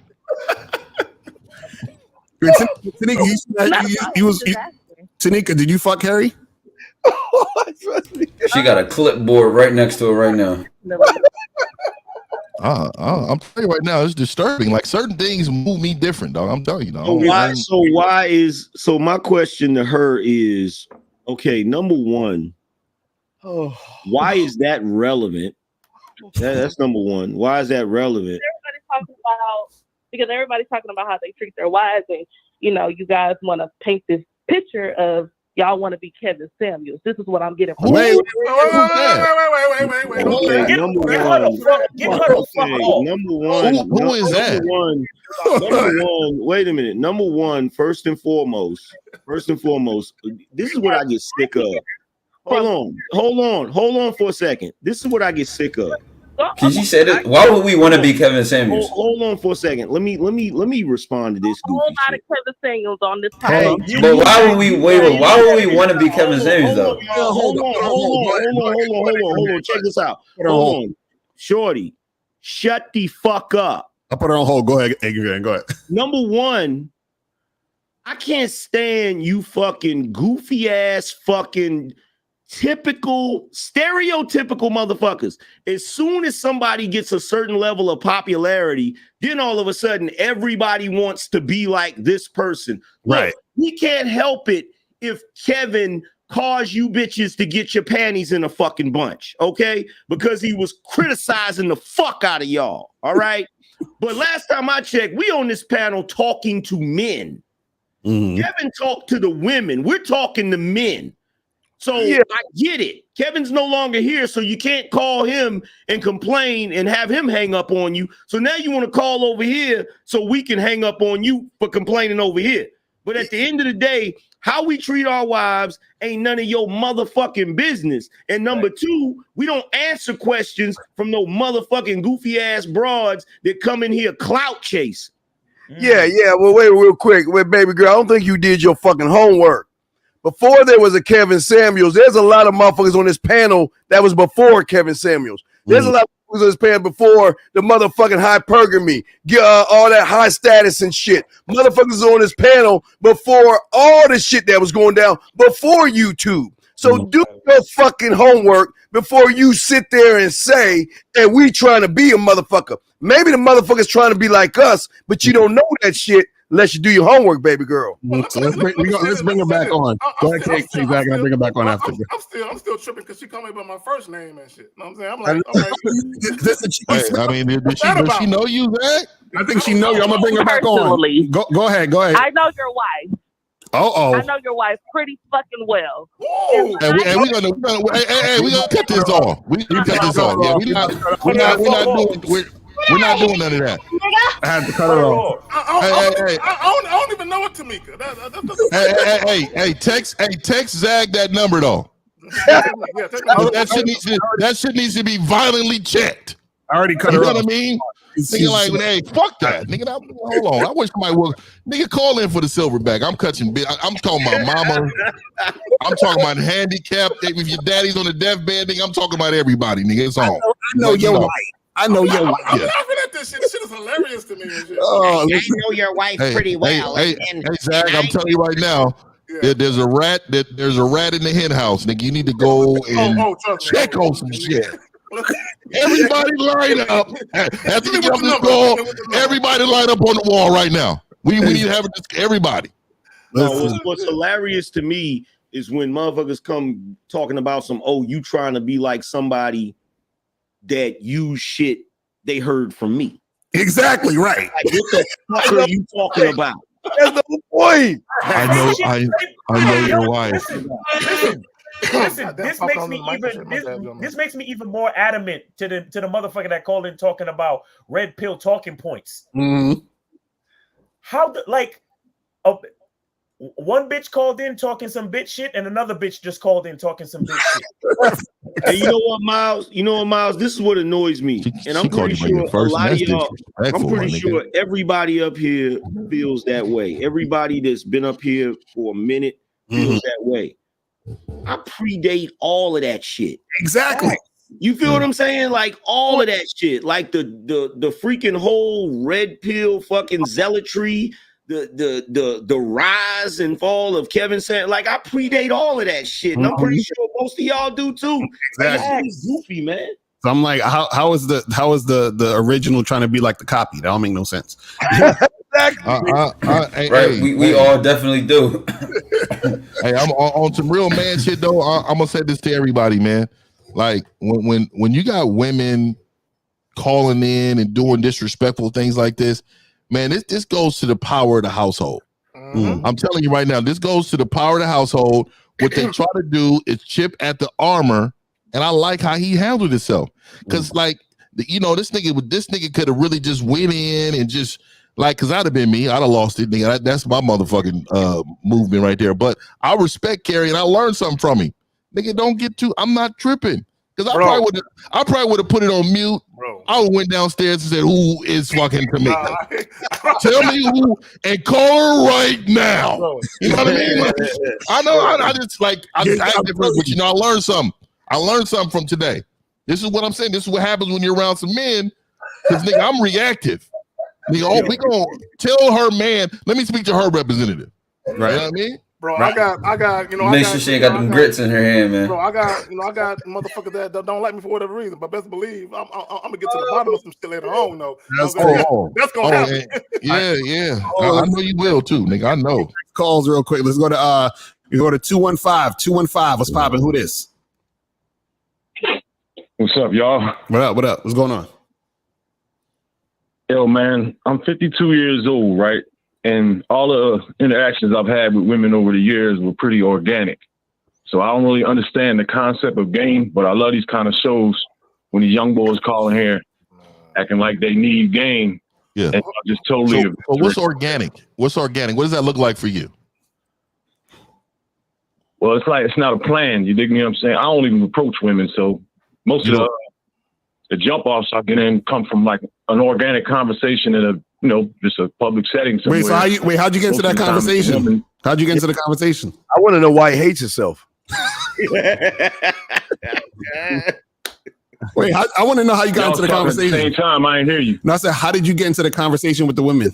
And why you hate yourself?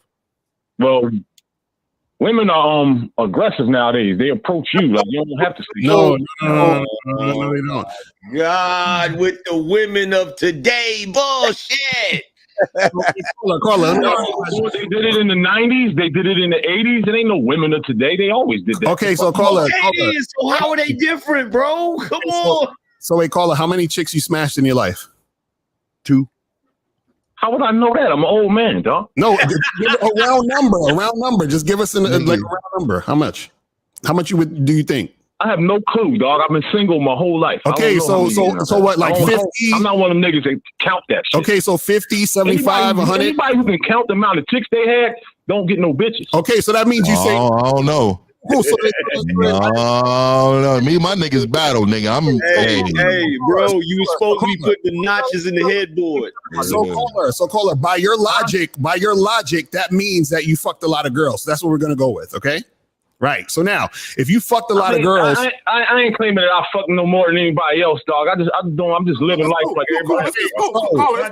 It's cool. We just trying to get to the logic of this. So what you're saying is 99% of the women you fucked, they came and approached you and just started having a conversation with you. Is that what you're saying? Organically. Probably about more than half the time, yeah. And then the other half, what'd you do? You approached them, right? Well, when I was younger, I used to. I used to ride around in fancy cars. So then don't lie and say you don't approach women. So why are you lying saying you don't approach women? He told on himself, just right there. You hear that? Did you hear that? No. He said, when I was younger, I used to ride around in fancy cars. That's when I talked to him. I haven't like in the past 20 years, but when I was younger, I used to. But how the fuck can you bitch and lie and say women are a certain thing and you ain't even talking to bitches? How the fuck can you even say that? Say that again. How the fuck you say they're aggressive and all this other shit? Like are you scared of women? What the fuck is wrong with you? How could you say she's aggressive? There's no aggressive. Nigga, get at me, nigga. Fuck you talking about? Oh my God, here we go. The internet gangsters right here. No aggressive women. Nah, this is a Philly nigga right here, man. We don't do that. So wait, McCauley, you just said this nigga's crazy. McCauley, hold on. Let me ask you something. Hold on, let me ask you yes, something. Go ahead. Y'all supposed to be up here giving niggas game, right? So a baddie is walking down the street. We got a scenario. Run your game. Demonstrate. Let me hear this shit. Fucking clown. Bro, I didn't know this is your show. But anyway, so this is what I'm saying. You called in. You got no game. No. You called in. Demonstrate that shit. No. You called in and listen. You called in and said, "Oh, it's funny that you guys are teaching these young guys game. I don't really need all that yada yada yada." Then you just said that you don't approach women. Then you said you did approach women. So if you're approaching women and fancy cars, right, exactly. So if you're approaching women and talking to women, aren't you using game? Wait, no, then he said women are aggressive in the 90s, in the 80s, in the 1400s like a bitch. Damn. Bro, you approach a woman at all that aggression? Don't cry. You weak as a motherfucker if you gotta have game to bag a bitch, dog. Yo, hold on, bro. You know what I'm saying? Bro, wait a minute. Let me talk to him real quick. Bro. They don't know what game is. Hey, yo, bro.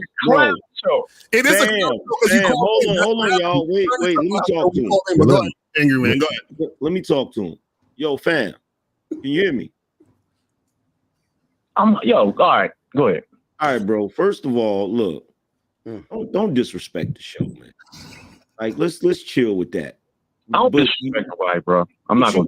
But you talking about game, and you're saying, yo, you don't have to have game to talk to a broad, but I don't think you know what the definition of game is. Right. It's not a pickup, like everything that you are. Like, how would you describe yourself, bro? Listen to me. You talking about the definition of game. You don't hold the game is what the fuck I say it is. It's non-existent. Wait, y'all, because no, he's trying to get off. He's trying to deflect. No, look, bro. No, you deflecting. I'm asking you a simple question. How would you describe yourself as a man? Like, how would you describe yourself, bro? Dude, I'm pretty basic and simple, dog. It's that simple. He asked you how. How? What you talking about? How? I'm talking about, like, if somebody said, yo, angry man, describe yourself. Well, I'm intelligent. I'm charismatic. You know what I'm saying? I do what I say I'm going to do, blah, blah, blah. I'm going to run down the list of every quality that I think makes up my character. That's my game. That's game. I dig what you're saying. All right, so you see what I'm saying, bro? So why, like, so how you saying? You asked me a question, dog. You asked me a question, and I'm gonna answer it. I'm a pragmatic thinker. I simplify everything. I'm athletic. I'm health conscious. That's my number one thing. You know what I'm saying? And that pretty much covers me. So when you approach a woman, and you kicking it with her and you talking or whatever, and she's interested in all that, that's game, bro. But wait, angry man, how can he say women are aggressive if he has game? How can women be aggressive? I don't even understand that question. What the fuck? Yeah, that's over your head. You said women are aggressive. They've been this in the 90s and the 80s. We listen. How the fuck are women aggressive if you have game? When did I told you I don't have game. I don't use game. What is that shit? Don't exist. That's some shit that caller. If game caller.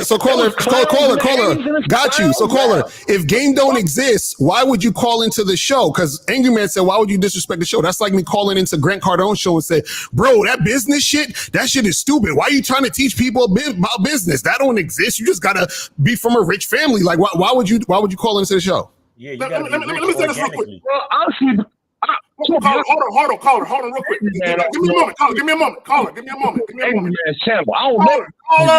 nigga.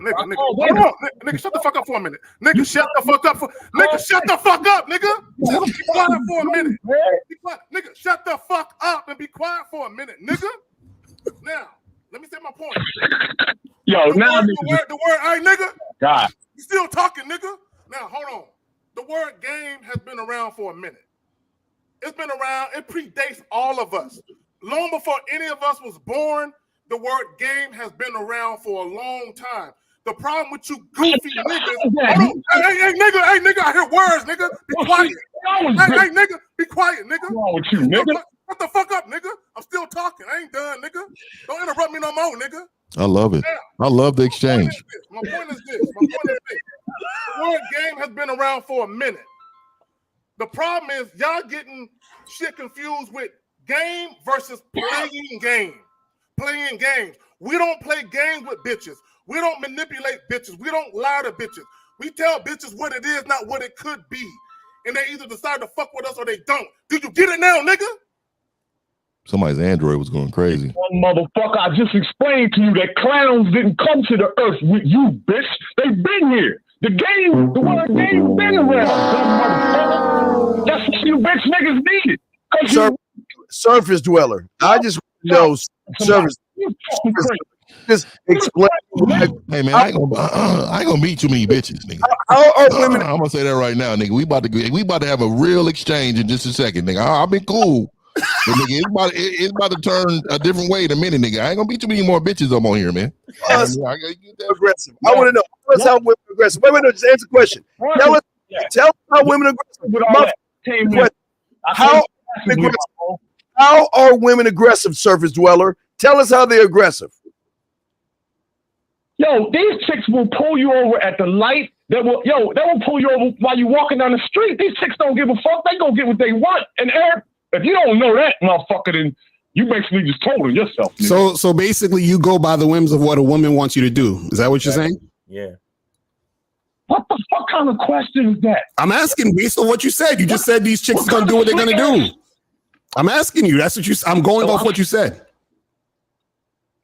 When I came in, I used the word organic. Everything flowed naturally. All this other bullshit you trying to inject, none of that apply to me, y'all. That kind of shit don't happen. Game don't stop the natural flow. Okay, here's the problem, though, fam.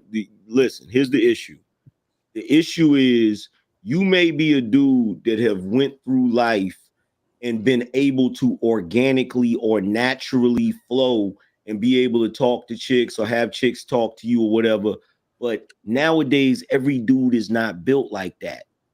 Okay, it's just like when you out in the street and you got a dude that naturally nice with his hands. Like he just naturally good at fighting and shit. Now that dude don't necessarily need no instruction. But you're like that guy saying that boxing don't exist. Right. Exactly. You feel me? You feel what I'm saying, bro? Because everybody ain't gonna be naturally good at that. So when you got dudes that don't know how to freaking fight, they gotta learn that sweet science. So you can't tell them, yo, that don't exist. All of them choreographed moves, and that's just like wrestling. That's just fake, bro. Like, no, man, come on. What's a jab? What? Look, like, come on, that bro. don't exist, nigga. They had problems with women, having problems with them now. No, they don't, man. Ain't no way nobody can get no help on how to meet women. It's a clown show. It's some fucking fake ass hustle. So fam, hold on, fam. So you just determined. Look, so right now I'm starting to realize, bro. Right. At this point, you're not trying to hear no logic. You just want to argue with niggas, right? But if you such an organic nigga, why would you take the time to call into a bunch of clowns? With me. Right. So caller, why would you call into a bunch of clowns then? What's the issue? Nigga, I ain't nobody's clown. I ain't no clown. I ain't no motherfucking clown. I tell you that. No, Man. from his perspective, I want to hear it. Since we're clowns, why would you call into a bunch of clowns? I'm gonna take that statement back. I was responding to the boy who was trying to get at me. I'm not gonna call no 7 men clowns. That ain't I'll take that back. I respect it. Appreciate it. So then what's the issue? I can't move like that, yo. I don't know these brothers up here, like we barking and all, but I ain't gonna call the group clowns. Me and the brother was going back and forth. You know how we get. It's like the basketball court. Hey, I ain't got no problem with that. I don't mind exchange. No, but this is what I say. This is the last thing I'm saying. We gotta get to the next caller. So my question is, why did you call? That's what I want to know. I'm curious. You complain about women. Called in the Sport AM show. That's it. Oh, okay. Some content. We had some fun up here. It's some good content. You know what it is? It's all love, then. Call us all love. Then. It's all love. Supporting AM. Supporting AM. Niggas got to see how fast a man can switch vibes like that, though. Niggas think they got to be crying the whole time. No, niggas can bring it back. I respect it. I respect it. That was a real exchange. That was one of the realest exchanges ever. It ain't no different than everybody. Look. That's one of my viewers. You end up dapping it up and be like, all right, we good, we straight. That's my fault. Y'all know I got the barbarians and shit. I like that though, AM. And see, my whole thing is it's just respect. That's all. Like, he's respectable. Like I respect men who can just, self-reflect in that moment and say, you know what, you're right. This is what it is. And then stay his point like a man. I'm cool with that. Listen, I'm telling y'all, that was a Philly nigga. As a Philly nigga, we niggas say game, niggas call game, but that shit is normal for us. That's what he was saying. He was saying like nobody ever taught us game. You just went outside, and if you was with your homies, go talk to her. You just did, or you wanted to bag a bitch. I'm gonna be honest, like Philly, in Philly, I would imagine the same thing for New York or Baltimore or something like. But like we don't even fantasize game. That shit is just normal to us. Like you're supposed to be able to talk to women. You're supposed to be able to talk to women. But to your point, Ty, niggas was giving you game. They just didn't call it that. Right. Yeah. Right. And you could have still been a limp. You could have still been a simp or a sucker. So Just because you can't talk to women don't make you not a sucker. That shit was fun, homie. You know what I'm saying? No, well, here's the thing. I still got a fucking problem. Y'all be cool. I got a fucking problem. I'm gonna tell you why. Because I hate motherfuckers that ain't got no game that bitch about women. You bitched about women. And to me, you ain't got no motherfucking game. And Philly should not even claim your motherfucking ass, because if you actually had game, you wouldn't be talking about bitches like that. They're not aggressive, motherfucker. You sat here and said all that cake ass shit about all this game or being fucking organic, but then you gonna come around and talk about a bitch? Now, my issue with it is don't, like, you calling into a show about game, talking about game don't exist. That's disrespect. You understand what I'm saying? That's like he said the boxer thing earlier. I thought exactly right. You know what I'm saying? So to me, that part of it is disrespect. So I don't like none of that type of shit. Like, don't call into no show like this, because nobody don't call into no other types of shows. Even all the red pill shit, niggas don't call into red pill shows talking about, yo, the red pill is bullshit. I've never in my life seen no nigga call a red pill show say that type of shit. You see what I'm saying? So it's like, dudes is always. All right, so cool. All right, so I'm glad you brought up. Is the caller still on, L? Nah, he gone. All right, so this is what I would like guys to do. For all you guys that got a problem with the term or the phrase game, whatever, explain why. Like logically, don't niggas be in their feelings when they talk. Yeah. I'm cool. I'm cool up to the point where there's clowns and you a bitch, and I lose it then, because that's not real life for me. Like I don't exist in that world. You know what? I gotta say, Lucario, you 100% correct, and I never really thought about that. You will not hear women call into a show that's about feminism and say feminism is bullshit. Like, you don't. You're right. You don't hear that. Like, why? Like, bro, I don't get that. It's only game though. That's because everybody doesn't possess it, and a lot of them don't know what it is. Right, exactly. And so they feel they feel away like this is ghost. You guys are trying to sell us something. No, my nigga. You know what it is? This is what I think it is. Guys hate the fact that we're so confident in what we do and what we say. Not only that, and I'm gonna say that I'm gonna go out on a limb and I'm gonna say this shit. There are dudes who literally hate niggas like us.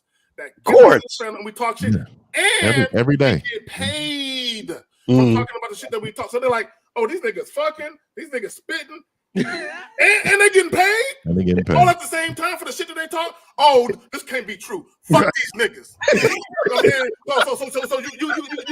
you got niggas dick watching, all of that shit at one time, bro. Yeah, you got one more thing. Utterly disgusting. Exactly, you got one more thing, dog.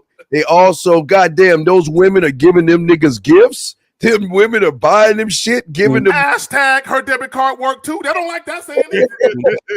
Right. So let's get some more of these callers. We're gonna go to 313-919 and then 559. So 313, what's going on? These niggas is hitting the bottom too. What's going on? 313, what's good? Hey, salute to the panel. I had a question, but goddamn, these motherfuckers here, man. Hey, I just want to tell y'all, man, this is why I sucks with y'all. I sucks with y'all heavy now, man. I don't watch nobody other channels but this now, man. You know, that. Y'all. Yeah, we trying to save lives. We out here saving lives, man. We out here saving lives, man. And marriages. And, you know, you got other channels. They got these men out here cutting themselves and shit. They got men out here cutting themselves out here in these other channels, man. And they ask them for band-aids when they call in and shit.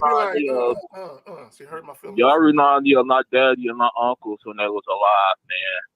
Like this is masculinity, man. They don't this shit nowadays, man. Hey. Yeah, very vaginal. It's a vaginal world right now, man. Y'all got a whole lot of confused virus, man. So y'all keep rocking and rolling, man. I appreciate you, man. I appreciate that. You call my brother. All right. Oh, my bad. I cut him off. I thought he was done. Let's go to 919. 919. What's popping? Who this? Yo, what up? What up? What's going on? Oh, shit, man. All right. So, I've been listening to y'all for a little while. Yeah, so my name Michael B. Jordan. Yeah, I talked to a shorty the other day. You know what I'm saying? She was saying that he got some feminine qualities and stuff like that. You feel me? So, just come from that conversation with her, you feel me? Because I ain't really paid too much attention to it. All I heard was, didn't Future used to fuck with her or something like that? What's your question, brother? You up here? What's your question? Right, so look, I was just running through, you know what I'm saying, me paying attention to the show, just speaking on different things, right? So it was that old buddy in a 4-year relationship, you feel me? Like, yeah, what old dude was saying about them breaking up halfway through, yeah, that shit is definitely true, you feel me? I done heard that, like, I heard that a while ago, you feel me? He definitely need to work and shit like that, you feel me? Let me add this, Carl. Let me add this, okay? And I'm not necessarily addressing you directly now. So if it applies to you, then it applies to you. The problem with a lot of dudes be heartbroken over a chick wanting to break up with them. Like, why y'all, bro? Look, when the thrill is gone and you're no longer getting enjoyment out of dealing with the woman, it's okay for it to end. It's okay.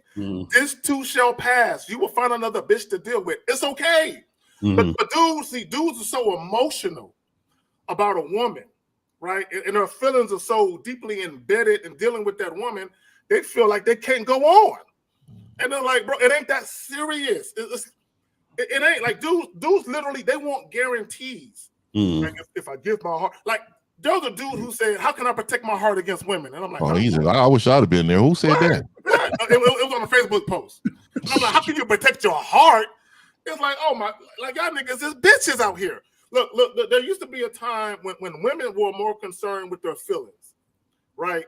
Now you got men that are more concerned with, she might hurt me if I get too close. You know, this is how niggas is feeling out here. And it's like, it ain't fear factor. Let me stop. I really want to go in, but I'm a chill. So, caller, do you have any questions? Anything? What was bro just asking me a question when he was talking? No. I said, do you have a question? Yeah. I got a question. So, go ahead. I commented a couple things earlier, bro. I just wanted, you know what I'm saying, why y'all put me on. The question starts with who, what, when, why, where, how. Please ask your question. I just asked the question. What is it? Go ahead. Say it again. I was saying, why, based off of what I had said in the chat, whatever moderated and did it, then, you know what I'm saying, on the chat. Are you hold on, Steve. I mean, caller. Look, this nigga Steve about to go off. So just ask the question, brother. Just ask the question. He did. He asked about a motherfucker in the chat room. Okay, all right. Yo, is that your question, caller? He said somebody put his chat message on the screen. He want to know why they did it. What did you say? Are you feeling bullied? All right, so look, this is what I said, right? The first thing I said was, when old buddy in the 4-year relationship called up, you know what I'm saying? Y'all was, just say what you said. You ain't gotta just quote what you said. This shit was so far back in the chat. I'm telling you what I said. So you don't even know what you're talking about. The fuck did you say? Hang on. Next caller. Man, the fuck, man.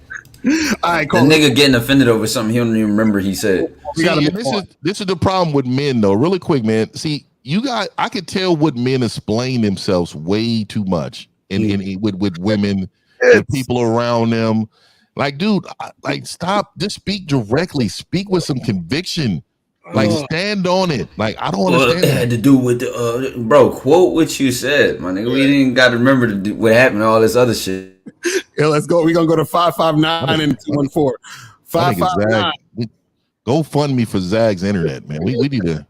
559. What's going on? Who this? What's good with y'all boys? It's B from Cali. What up? What's that, man? Shout out to the panel. I don't got a question, y'all. I just got a statement. I heard y'all talking about Michael B. Jordan, and that shit just exposed that whole crybaby bitch ass red pill community, because at first the point was looks, money, status. That's all the bitches want. Now when the bitch leave that shit, now it's they want broke ass Pookie. They want the man was too good for him, and the thing with that nuclear physics. And they don't even know what they standing on no more. They just back and forth crying and bitching. That's the thing. So they can't say that they want the good guy, and then they can't say they want the famous rich guy. And then when she get dogged by Future, she can't say she want a hood nigga. I'm gonna tell you that community is called trauma bonding. Right. That's called trauma bonding. That's when a whole lot of men get together and they want to express themselves to each other and see who can trauma bond with them, who can relate, who can I talk to about the same things I go through, and they start high-fiving each other. That's some bitch ass shit, I'm telling you. And it happens too often. Men don't check it enough, and then they hate motherfuckers like us that say shit about them. Right. Mm-hmm. Right.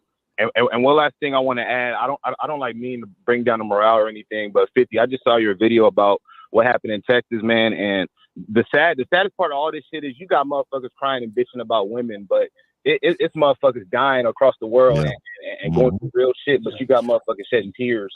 And the reason why I'm gonna let you know really quick, and I'm glad you brought that up, but really quick, the reason why I do those videos too, because also game is life, right? But what I really be trying to have people understand is that the game is not about women. Like a lot of people come to our pages just to hear how to talk to women, how to deal with women. The game that we teach is about manhood. Exactly. We teach you how to be better men, and women is a part of that in certain ways. But life outside of them is huge. Go live your life. And so when I'm bringing up situations like that, it's because a lot of you bitch ass people don't want to vote in your community for the local sheriff's office, for the local legislations to change laws, but complain about it. So what I try to teach is for men to understand that we're not only about home, but we're about community. We're on here about the brand of man community. We're on here every Sunday to talk about this. I talk about things, and I'm sure these other brothers do, but I talk about things that consist of the whole totality of the community. Men need to change what's going on because they're coming for us and they're making laws. When we're on YouTube complaining, they're making laws to lessen our fucking manhood. We gotta stop that shit, and y'all need to stand up and stop worrying about women and just say, you know what, I'm gonna help make sure that these laws don't pass so that 30 to 60 years from now we will still exist. But that's the trick bag, though. That's the whole reason why there's an agenda to encourage women to act goofy, because it keeps the men distracted. Right. Right. Facts. So, caller, we appreciate you call, my brother. So let's go to 214. 214. What's popping? Who this? Good afternoon. How y'all men doing? Chilling. What's up, bro? I had a question for Steve specifically, if that's all right. I ordered my puzzle pieces and all that.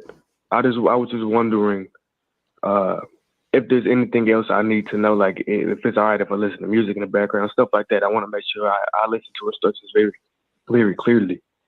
Sir, just talk to me on the show because we're on some other stuff right now. So just I'm gonna do a show later on tonight. Just hit me up and we'll talk about that, okay, brother? But do you have a question for the panel though? Also, I had a statement as well. That was the nicest paragraph Steve done said on the whole entire show, man. I got you, Kerry. Motherfucker he carried and shit right there, man. Hey man, we're gonna go ahead and we'll talk about that later, man. We're gonna talk about that later, man. With some Kool-Aid and some hot. All right, hey, 50. He must got somebody must have dropped the Cheetos on the desk. That's what it is. Nigga back there eating Lay's chips. Nigga, get the ones with the waves. Hey, we gonna start a GoFundMe page for my nigga Zag's internet connection. I'm over there, my nigga. No, hey, post the link. I just want to make this public service announcement. Fuck Spectrum. Y'all got it. That what maybe the internet is? That's why. Oh no, he's still internet for somebody that's next door neighbor and shit. Nah, what happened is that he go run next door. He go run next door like, yo, can y'all unhook the TV or something? Nah, hey, Ty. Really, what happened was that bitch knocked on that nigga door and said, "Y'all hang up on me." Yeah, Tamika downstairs. Hey, hold on, real quick. Look. I'm gonna tell y'all the truth. When I disappeared for a minute, I called my woman. Hey, who the fuck is Tamika? you was like, that's what I'm talking about. immediately. Bro, and I told her, I said, I'm gonna need you to go through your fucking phone contact list. And the first name you see Tamika, call that bitch. Hey, anything with a T, send me the number. Right. I don't give a fuck what anything with a T, send me the number. I was on it. Trust Let's go to, we got two more calls. Wrap it up. Let's go to 909 and then 321. 909. What's popping? Who this? This is Lakeith from Los Angeles. How you guys doing? Chilling. Yeah. Okay, here. I the topic of the show is why are men sort of looking at another man's situation or relationship and then comparing it to themselves, right? That's the topic, right? That's what you guys talking about, right? Mm-hmm. Okay, here's my thing. I get what you guys are saying, that men need to focus on men. However, I think that you guys are forgetting a human aspect. Wait.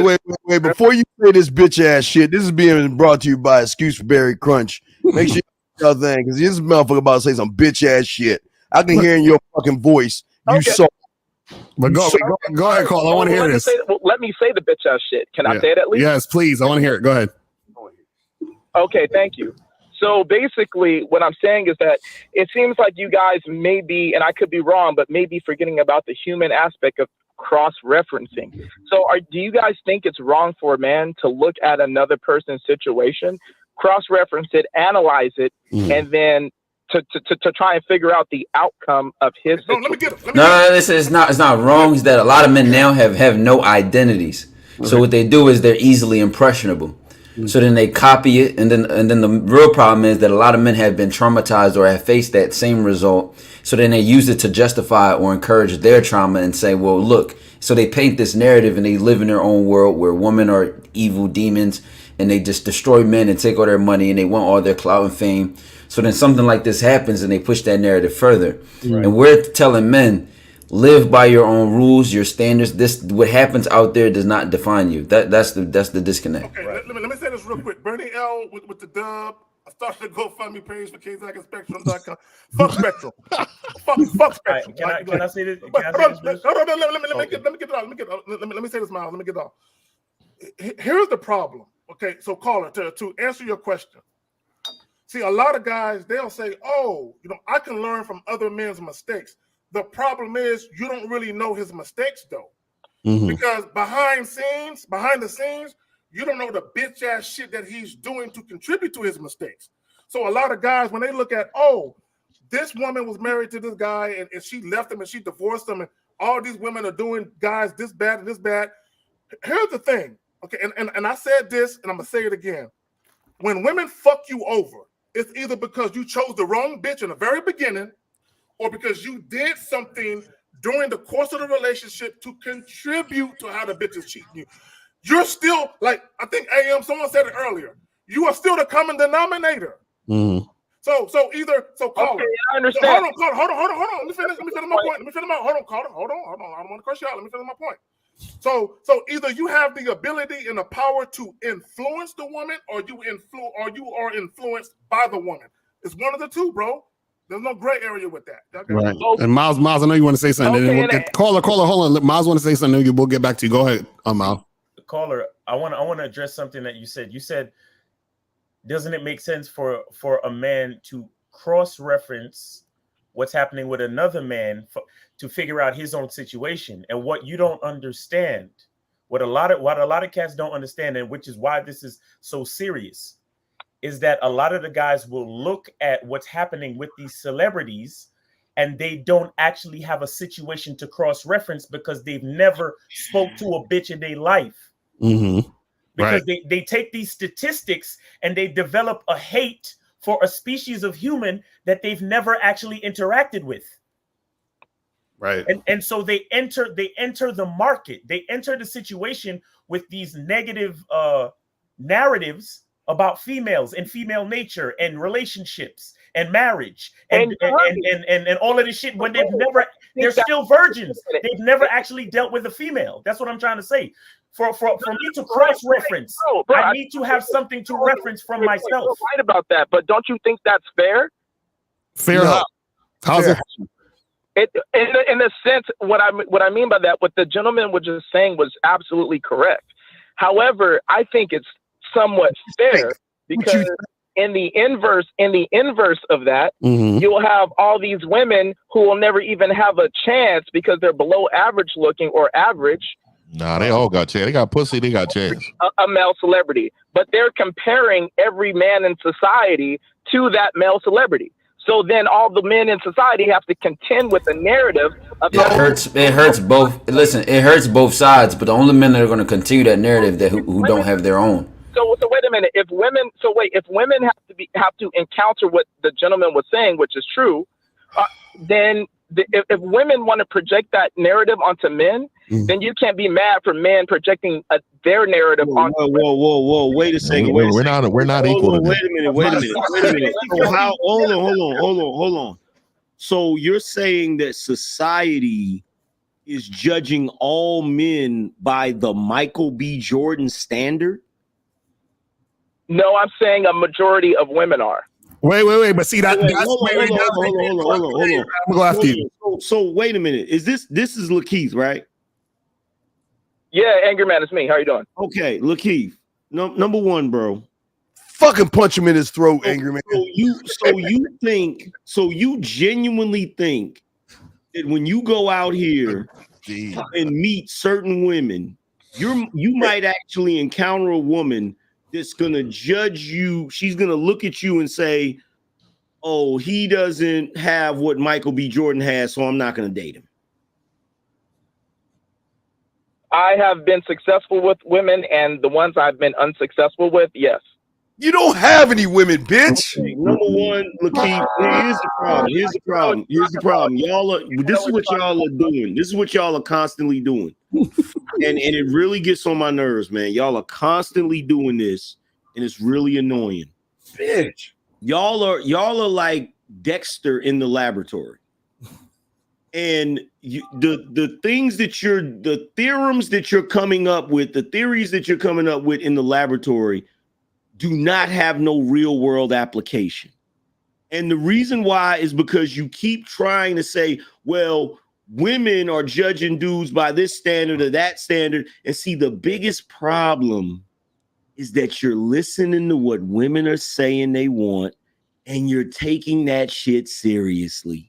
Right. And it does not fucking apply. Women have always said they want a guy that's a certain height. They want a guy that does this, that has this and has that. But at the end of the day, at the end of the day, they will have 5 kids by Dirty Dick Rodney. Like, stop it, bro. Wait. Can I ask him a question? Caller, real quick. I gotta ask you a question. You said you get girls, correct? Yeah. Okay. Are you on? Oh, wait. Are you on Michael B. Jordan's level as far as fame and money? Okay. So how'd you get those girls? Because of how I present myself and my ability. Okay, so then your argument is done. Then your argument is done. So then what are we talking about then? If you got girls based off of you, then what are you arguing about? No, it's girls. That's the thing. Women. Why would a woman fuck with you? I want to hear what he's gonna say. I want to reply to what Angry Man was saying, because Angry Man, Angry Man, what you said, there is like strong validity for what you said. Poindexter, hang up on us right now. Hang up the phone right now, Poindexter. Hang up on us. Hold on, Steve. I gotta hear what he's gonna say. Go ahead. Fuck. Caller, I want to know how you got girls. What?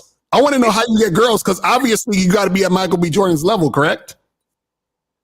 Wait, no, that's not what I said. I specifically said the women who I'm successful with, right, pertaining to whatever, right, I maneuver in a certain way. I meet chicks at the gym. I meet chicks at the grocery store. I meet chicks. You play the music? I go out to I go out to different places. I go to concerts and stuff. I meet chicks all the time. So what I'm saying is that, but no. It relates. What you're asking me relates to my comment I wanted to make to Angry. Why the fuck you lying? Why you always lying? Oh my God! Stop fucking lying. I got you. All right, caller. Yeah, I like that song too. Caller, I just want to ask you. I wanted to respond to Angry Man. Okay, go respond to Angry Man. Go ahead. Please, and then hang the fucking phone up. And I hope I'm not cutting any. I don't mean to be disrespectful. I'm not trying to cut anyone off. I just wanted to respond. No, go ahead. Go ahead. So, Angry Man, you were saying that we're listening to what women say they want, which is partly bullshit, right? I think that you're right about that, and we shouldn't be listening to what women want. But because you guys are older gentlemen, right? Would you agree that the level in which women are projecting the bullshit that they want, it's more? Steve, I got you, man. As a bit more power. Hey, 50, Steve, I got you, man. Younger men are going to social media, pertaining to it doesn't, bro. Here's the thing. Look, here's the thing. The game changed the social media narrative. But go ahead, AM. Here's the thing. You did it again. See, I took the situation out of the laboratory, and you brought it right back to the laboratory. And what I'm telling you is, there's a reason. Look, there's a reason why the dude that called in earlier from Philly was so angry. You know the reason why he was so angry? He was angry because he understands. See, I feel that anger too. I'm just different because I understand why guys are having difficulty. So I try to be a little compassionate about that. But the problem is he's angry. And I feel that anger too, because we know it's all bullshit. At the end of the day, social media, the internet, this statistic, that statistic, it does not fucking matter when you get boots on the ground and you're actually outside dealing with these fucking women. None of that shit matters, bro. That's how you know you ain't getting women. I'm implored to believe that. All I'm saying, angry man, is that I don't think it's right for you to be so. You don't think it's right? Fuck your feelings, bro. Your whole argument, bro. When they are born in the the only reason, listen, the only reason all of that, everything that you've been saying, Lakeith, and I've heard the argument before, just like everybody else that's raising this argument in these spaces. The only reason that all of that shit is relevant is because you guys make it relevant. Facts. Right. The only reason. Oh, can I ask you a question? I got to ask you a question. It's very important. The girls you're getting, are those the girls that you actually want? Yes or no? No, fuck no. 50-50. Exactly. See, basically what he's saying, that's the issue right there. He's not getting the girls that he wants. The girls that he wants are the type of girls that he see the guys that he thinks are the quote unquote high value guys getting. So this is where the disconnect is. Because I said 50-50, 50% of the time. But that's my point. My point is, if you were getting the women you wanted, you wouldn't have this fucking argument. The reason why you have this argument, because you think the reason why you're not getting that 50% that you want is because of some other thing about the women and the power and the fucking social media and the modern women and all this other crazy shit. So you're trying to compare yourself to the other guys so that you can say, well, what do I need to attain to get the hot girls like them that I really want? This is what's really going on. Wow. Let me ask the caller a question. Let me ask the caller a question. Hold on, caller. Hey, nigga, relax. Hey, caller, let me ask you a question. What city do you live in? Bitchville. Wait, say that again. LA. He said LA. Caller, what city? He said LA. You live in LA? Oh no, not in Cali. He's not one of us. I live in LA. All right, so let me ask you a question. He's not one of us, man. Let me ask you a question. That's Orange County. So I'm assuming that you go out to like a lot of trendy spots, nightclubs and bars, right? I'm assuming you do that, right? I don't go out to a lot of nightclubs, but I do go on to like a lot of cool, like little, like in Pasadena, right? All right, let me ask you a question. Let me ask you a question. I'm Pasadena every once in a while. All right, let me ask you a question. Do you get caught up? Like when you pull up into the parking lot and you see all those expensive cars, do you get caught up with, damn, if I had one of them, then I can get bitches too? Is that what you think sometimes? I'll be honest with you. I do think that sometimes. Of course. It does not. But wait a minute. It does not make me feel less confident. I still approach a woman if I'm attracted. It doesn't matter. It doesn't matter. It really doesn't matter. Once you think that type of shit, you're dead. Fuck out of here. Make a fist, caller. Yeah, because women don't care about money, right? Women. Hang the fucking phone up. Hang the phone up, bitch. Hang the fucking phone up. You see, you see, he's like, well, are you saying women don't care about money? That's imaginary in my head. See, bro, your mindset is why you're thinking how you're thinking, bro. You not understand this. But I already knew when I asked him about the cars. I knew what he was going to say. Shout out to Steve, because Steve saw it from the beginning. Nature, that's what I feel like. He said it's a level of female nature that we don't understand. Okay, so Cole, let me ask you this. Oh, I know he didn't say that. Did he say that? Carla, how about this? Carla? How about this? When a woman's pussy is dripping and she turns into that sexual demon she is when she horny as fuck, do you think a bankroll, spreading a bankroll, did that to her? Oh no, but leaving that guy monkey branch into the next one who has the Hey, bro, you know what? I can't authorize this Californian. He moved here from Maine. He's from Maine. He moved here. Look, Keith, here's the problem, bro. Here's the problem what you just said. I literally never had a woman leave me for a guy because the guy had more money than me. Exactly. I don't know what that is. Literally never had that happen. In fact, it's usually the reverse. I was usually able to talk to chicks that had a guy that made a lot of money. Yeah, I love them. And I love them. I love to talk to Oh no, anger man, that can't exist. That can't exist. I'm glad you said that. Caller. I've dealt with women where the guy made twice as much money as me. And they said, fuck him, I want you.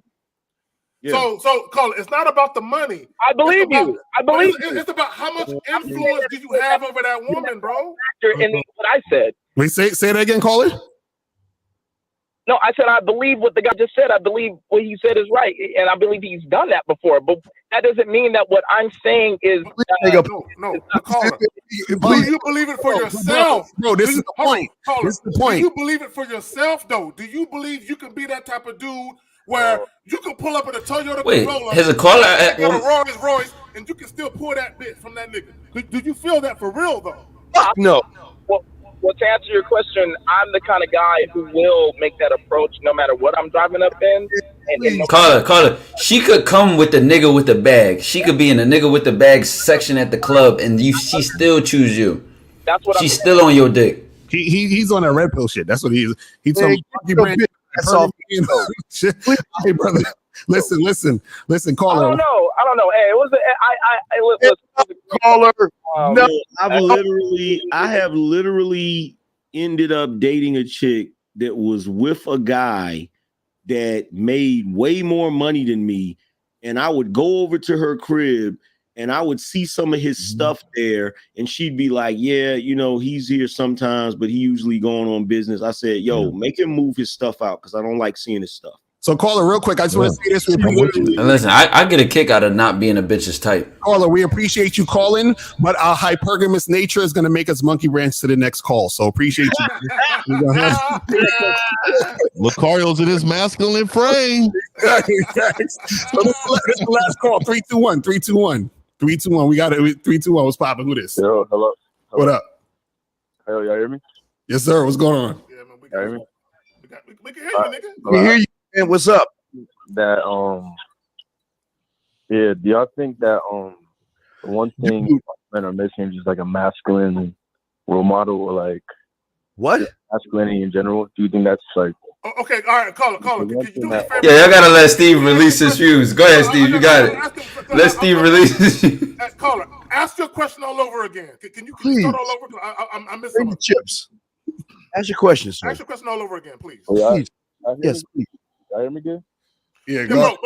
Nigga, speak louder, nigga. Yeah, please. Bro, speak louder. Use your outdoor voice. It's okay. You don't want nobody knocking on that door. Do y'all think that men are missing a masculine role model in life? That's my question. Yeah, of course, man. Yes, is the answer. And we've been said that everybody needs a strong father.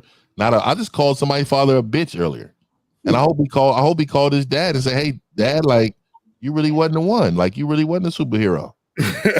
You're the Pink Panther. So we talk about this all the time, man. Is that? I know that's not your only question, right? Was that your question? No, because I think the fundamental, like the base level of game is like a masculine frame. Wait, kid. A masculine frame. oh my God. Have not dropped from your stomach, young man. This is a fucking frame. This is a picture, and this is a frame. So what the fuck are you talking about, young man? My nigga Steve. Carla, that shows how much you know about picture game. of him in the frame, nigga, right next to him. This nigga's a wild nigga, man. No, this nigga Steve. But Carla, I don't know about game. But Carla, listen, man, you know, holler at us for some coaching, brother, because, you know, it's like you need some coaching, man. Go to Real Game No Theory, and we'll get on the store, give me some hot Cheetos, motherfuckers. I like them things. All right, big guy. I don't have a problem with women at all. Nigga, stop lying. Wait, Steve, you ready? You got the clip ready, Steve, real quick? 3, go hit it. Why the fuck you lying? Why you always lying? Oh my God. Stop fucking lying. Fam, now you're a liar too? That's not cool. What about me do y'all think doesn't get women? We can tell by your voice. Oh man, we hear you. You know what it is? I've heard. Wait, where do we start? Do we all point out a different thing? Hey Ty, let me start it off. Let me start this off. Let me tell you why I know who you are. Because I've heard you on a speakerphone when I'm doing things to your woman. And I'm telling you, you're the guy on speaker. You're the guy that she says, hold on, he's calling me. And it's you. So this is how I know, because I've heard you before. This is what I'm telling you. You never, bro. I'm only 17. I'm trying to learn. That's why I. Listen, I can hear that tone of voice. I can hear that tone of voice. You the one who want to. You gotta go. We gotta go. 17 gotta be over 18, bro. 18 plus, man. We gotta start saying that, man. We gotta start saying that, man. 18 older to call in, man. We got 2 more calls. Two more calls out here. Okay, exactly. Yeah, let's go real quick. Yeah, knock him out. Nobody else call after this. All right. 316 and then 111. 316. What's popping? Who this? Hello?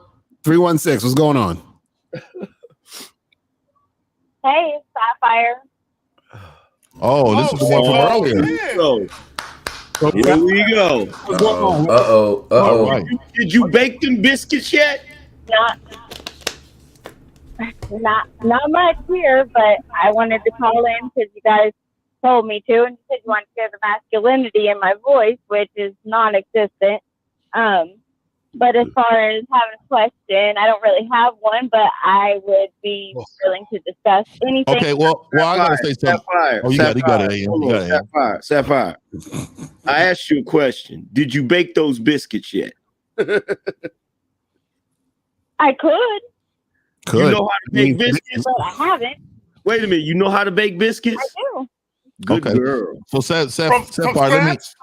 You're a winner. Yeah, we don't want nothing busted against the refrigerator and you put it in the oven. I'm talking about from scratch. I'm talking about Sapphire. Let me address something really, really quick.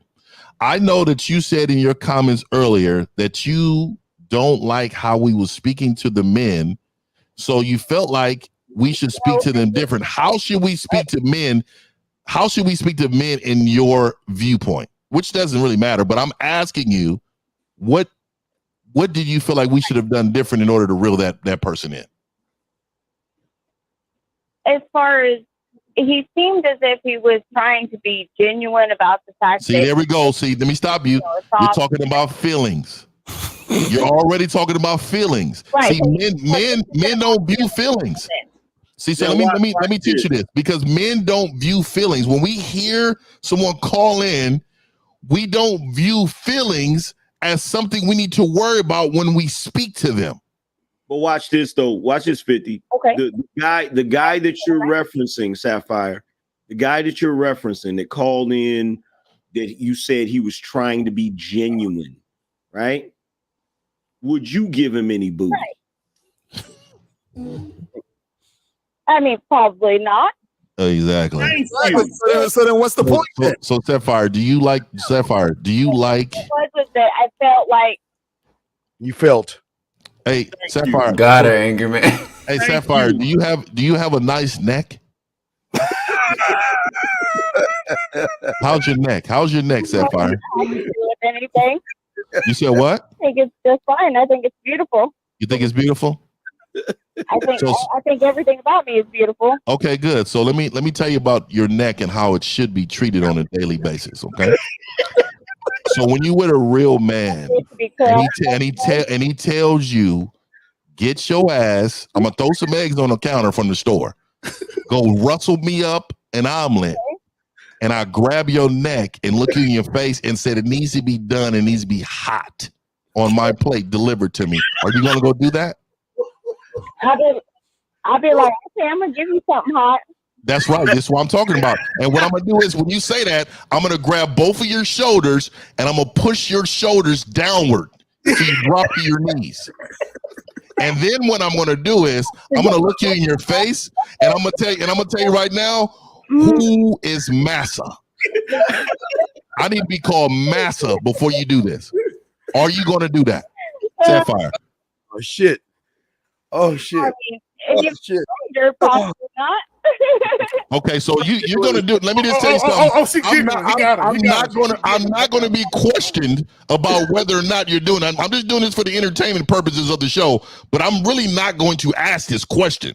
You're going to do it, and you're going to enjoy doing it. And not only that, Sapphire, let me tell you why you waited to the last minute. You said you'll take it. I like that. Let me tell you why you waited to the last minute to call in.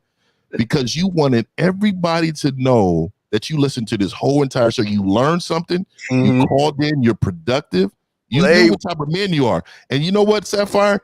It's okay if you want to be choked and you want a man to really treat you like a man.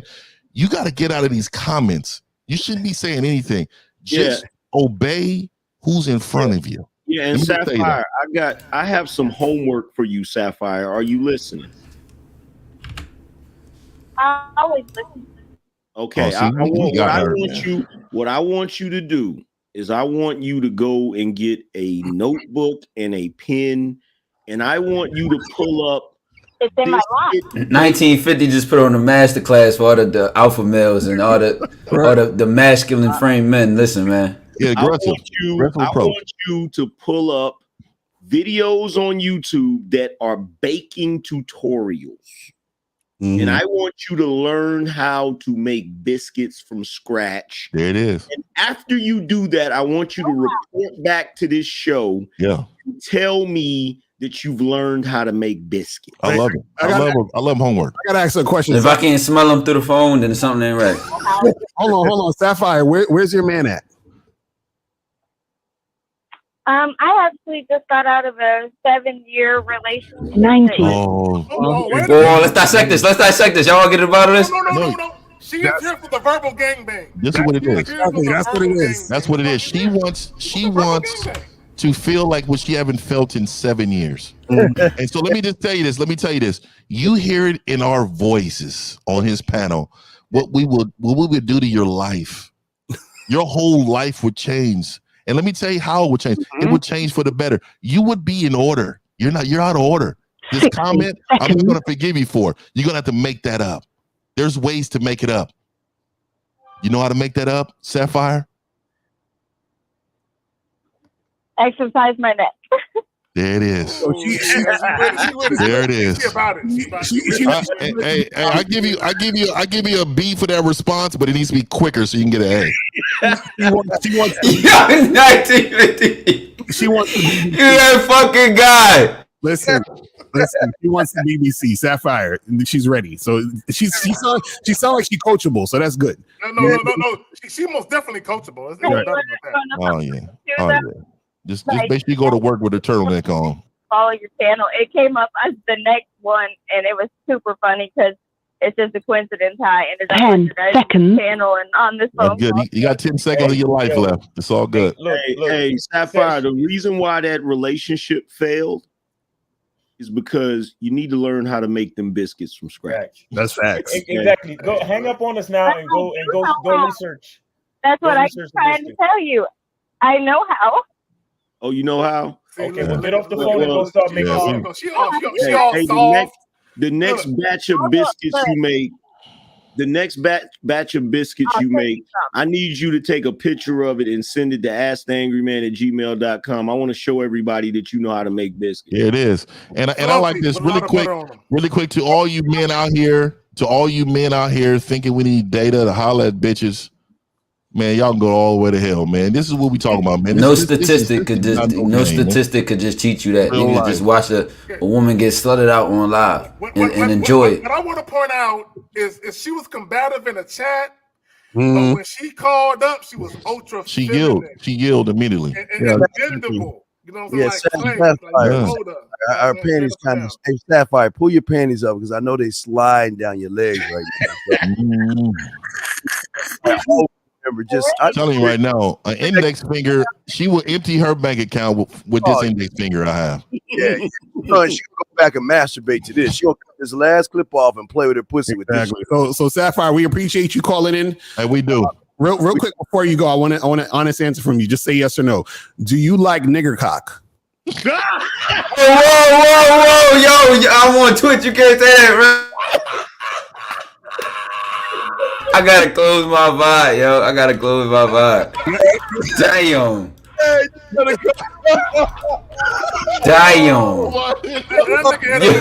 I gotta go delete that shit. No, hard is crazy, dog. I tell you, man, my nigga right there. My nigga, I'm telling you right now, this nigga Lucario is role playing all the shit. He is doing the shit. Yo, I gotta get a response though. Sapphire, yes or no? What? Yes No, you heard. No, we can't repeat that. Yeah, yes or no? Just say yes or no. Okay, we'll say yes and have a good day, guys. See, there we go. All right, there it is. Honesty. There it is. I love it. Yeah, I gotta do some editing. Who else does this shit live, my nigga? Listen. Niggas don't even know women get like that. Bro, but look, 50. When she called in and she giggled, I'm like, it's over. So we had her in. We get a woman giggle. Look, and I tell you, I always try to tell Mick, I'm an aggressive guy. I always like women with a little bite on them. Because I like to tame a motherfucker. You know what's funny? Anything that's too easy is like I don't even want it no more. You know what's funny? She called in and everybody was watching like, oh, she gonna call in and try to check them. And the only thing we talked about was her getting choked out and baking biscuits. And he's dripping and shit.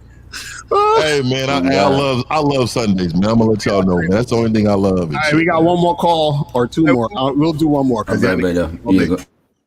Hold on, Miles, you muted. Listen, man, ain't gonna be too many more calls, man. I gotta get the fuck up out of here. What's wrong with y'all? That nigga Miles said, I got an inflatable mattress next to me that I'm trying to lay on, nigga. Come on, nigga. 111. What's poppin'? Who this? Oh, he cut off. Okay, 509. Your last caller. What's up? 509. What's going on? Who's this? Yeah, how you doing? I don't really have a statement, but I do kind of have a statement, but I don't really have a question. I've been listening to Angry Man for about maybe like since 2016, and you know what I'm saying, I would have to give him props, because my life has been consistently improving. Credit. That's dope. Money that I have in the bank, my accomplishments. That's receipts, Angry Man. That's receipts. It's a very enlightening, dialogue that you guys have going on, but just wanted to end off with that. Appreciate you. That's a good ending call. Yeah, ending call, man. All right, so that's it. We done. We finished. Hey, respect, man. Hey, but we serious about them biscuits. They need to sit in the Angry Man. I want that on the thumbnail, Angry Man. I want to see that shit. See them biscuits. Mario dropped the house on that. All right, man. Hey, much respect, man. I'll see y'all next week, though, man. Tamika, shout out to you too. Hey, Tommy, get you on that. Y'all, man. Do y'all thing.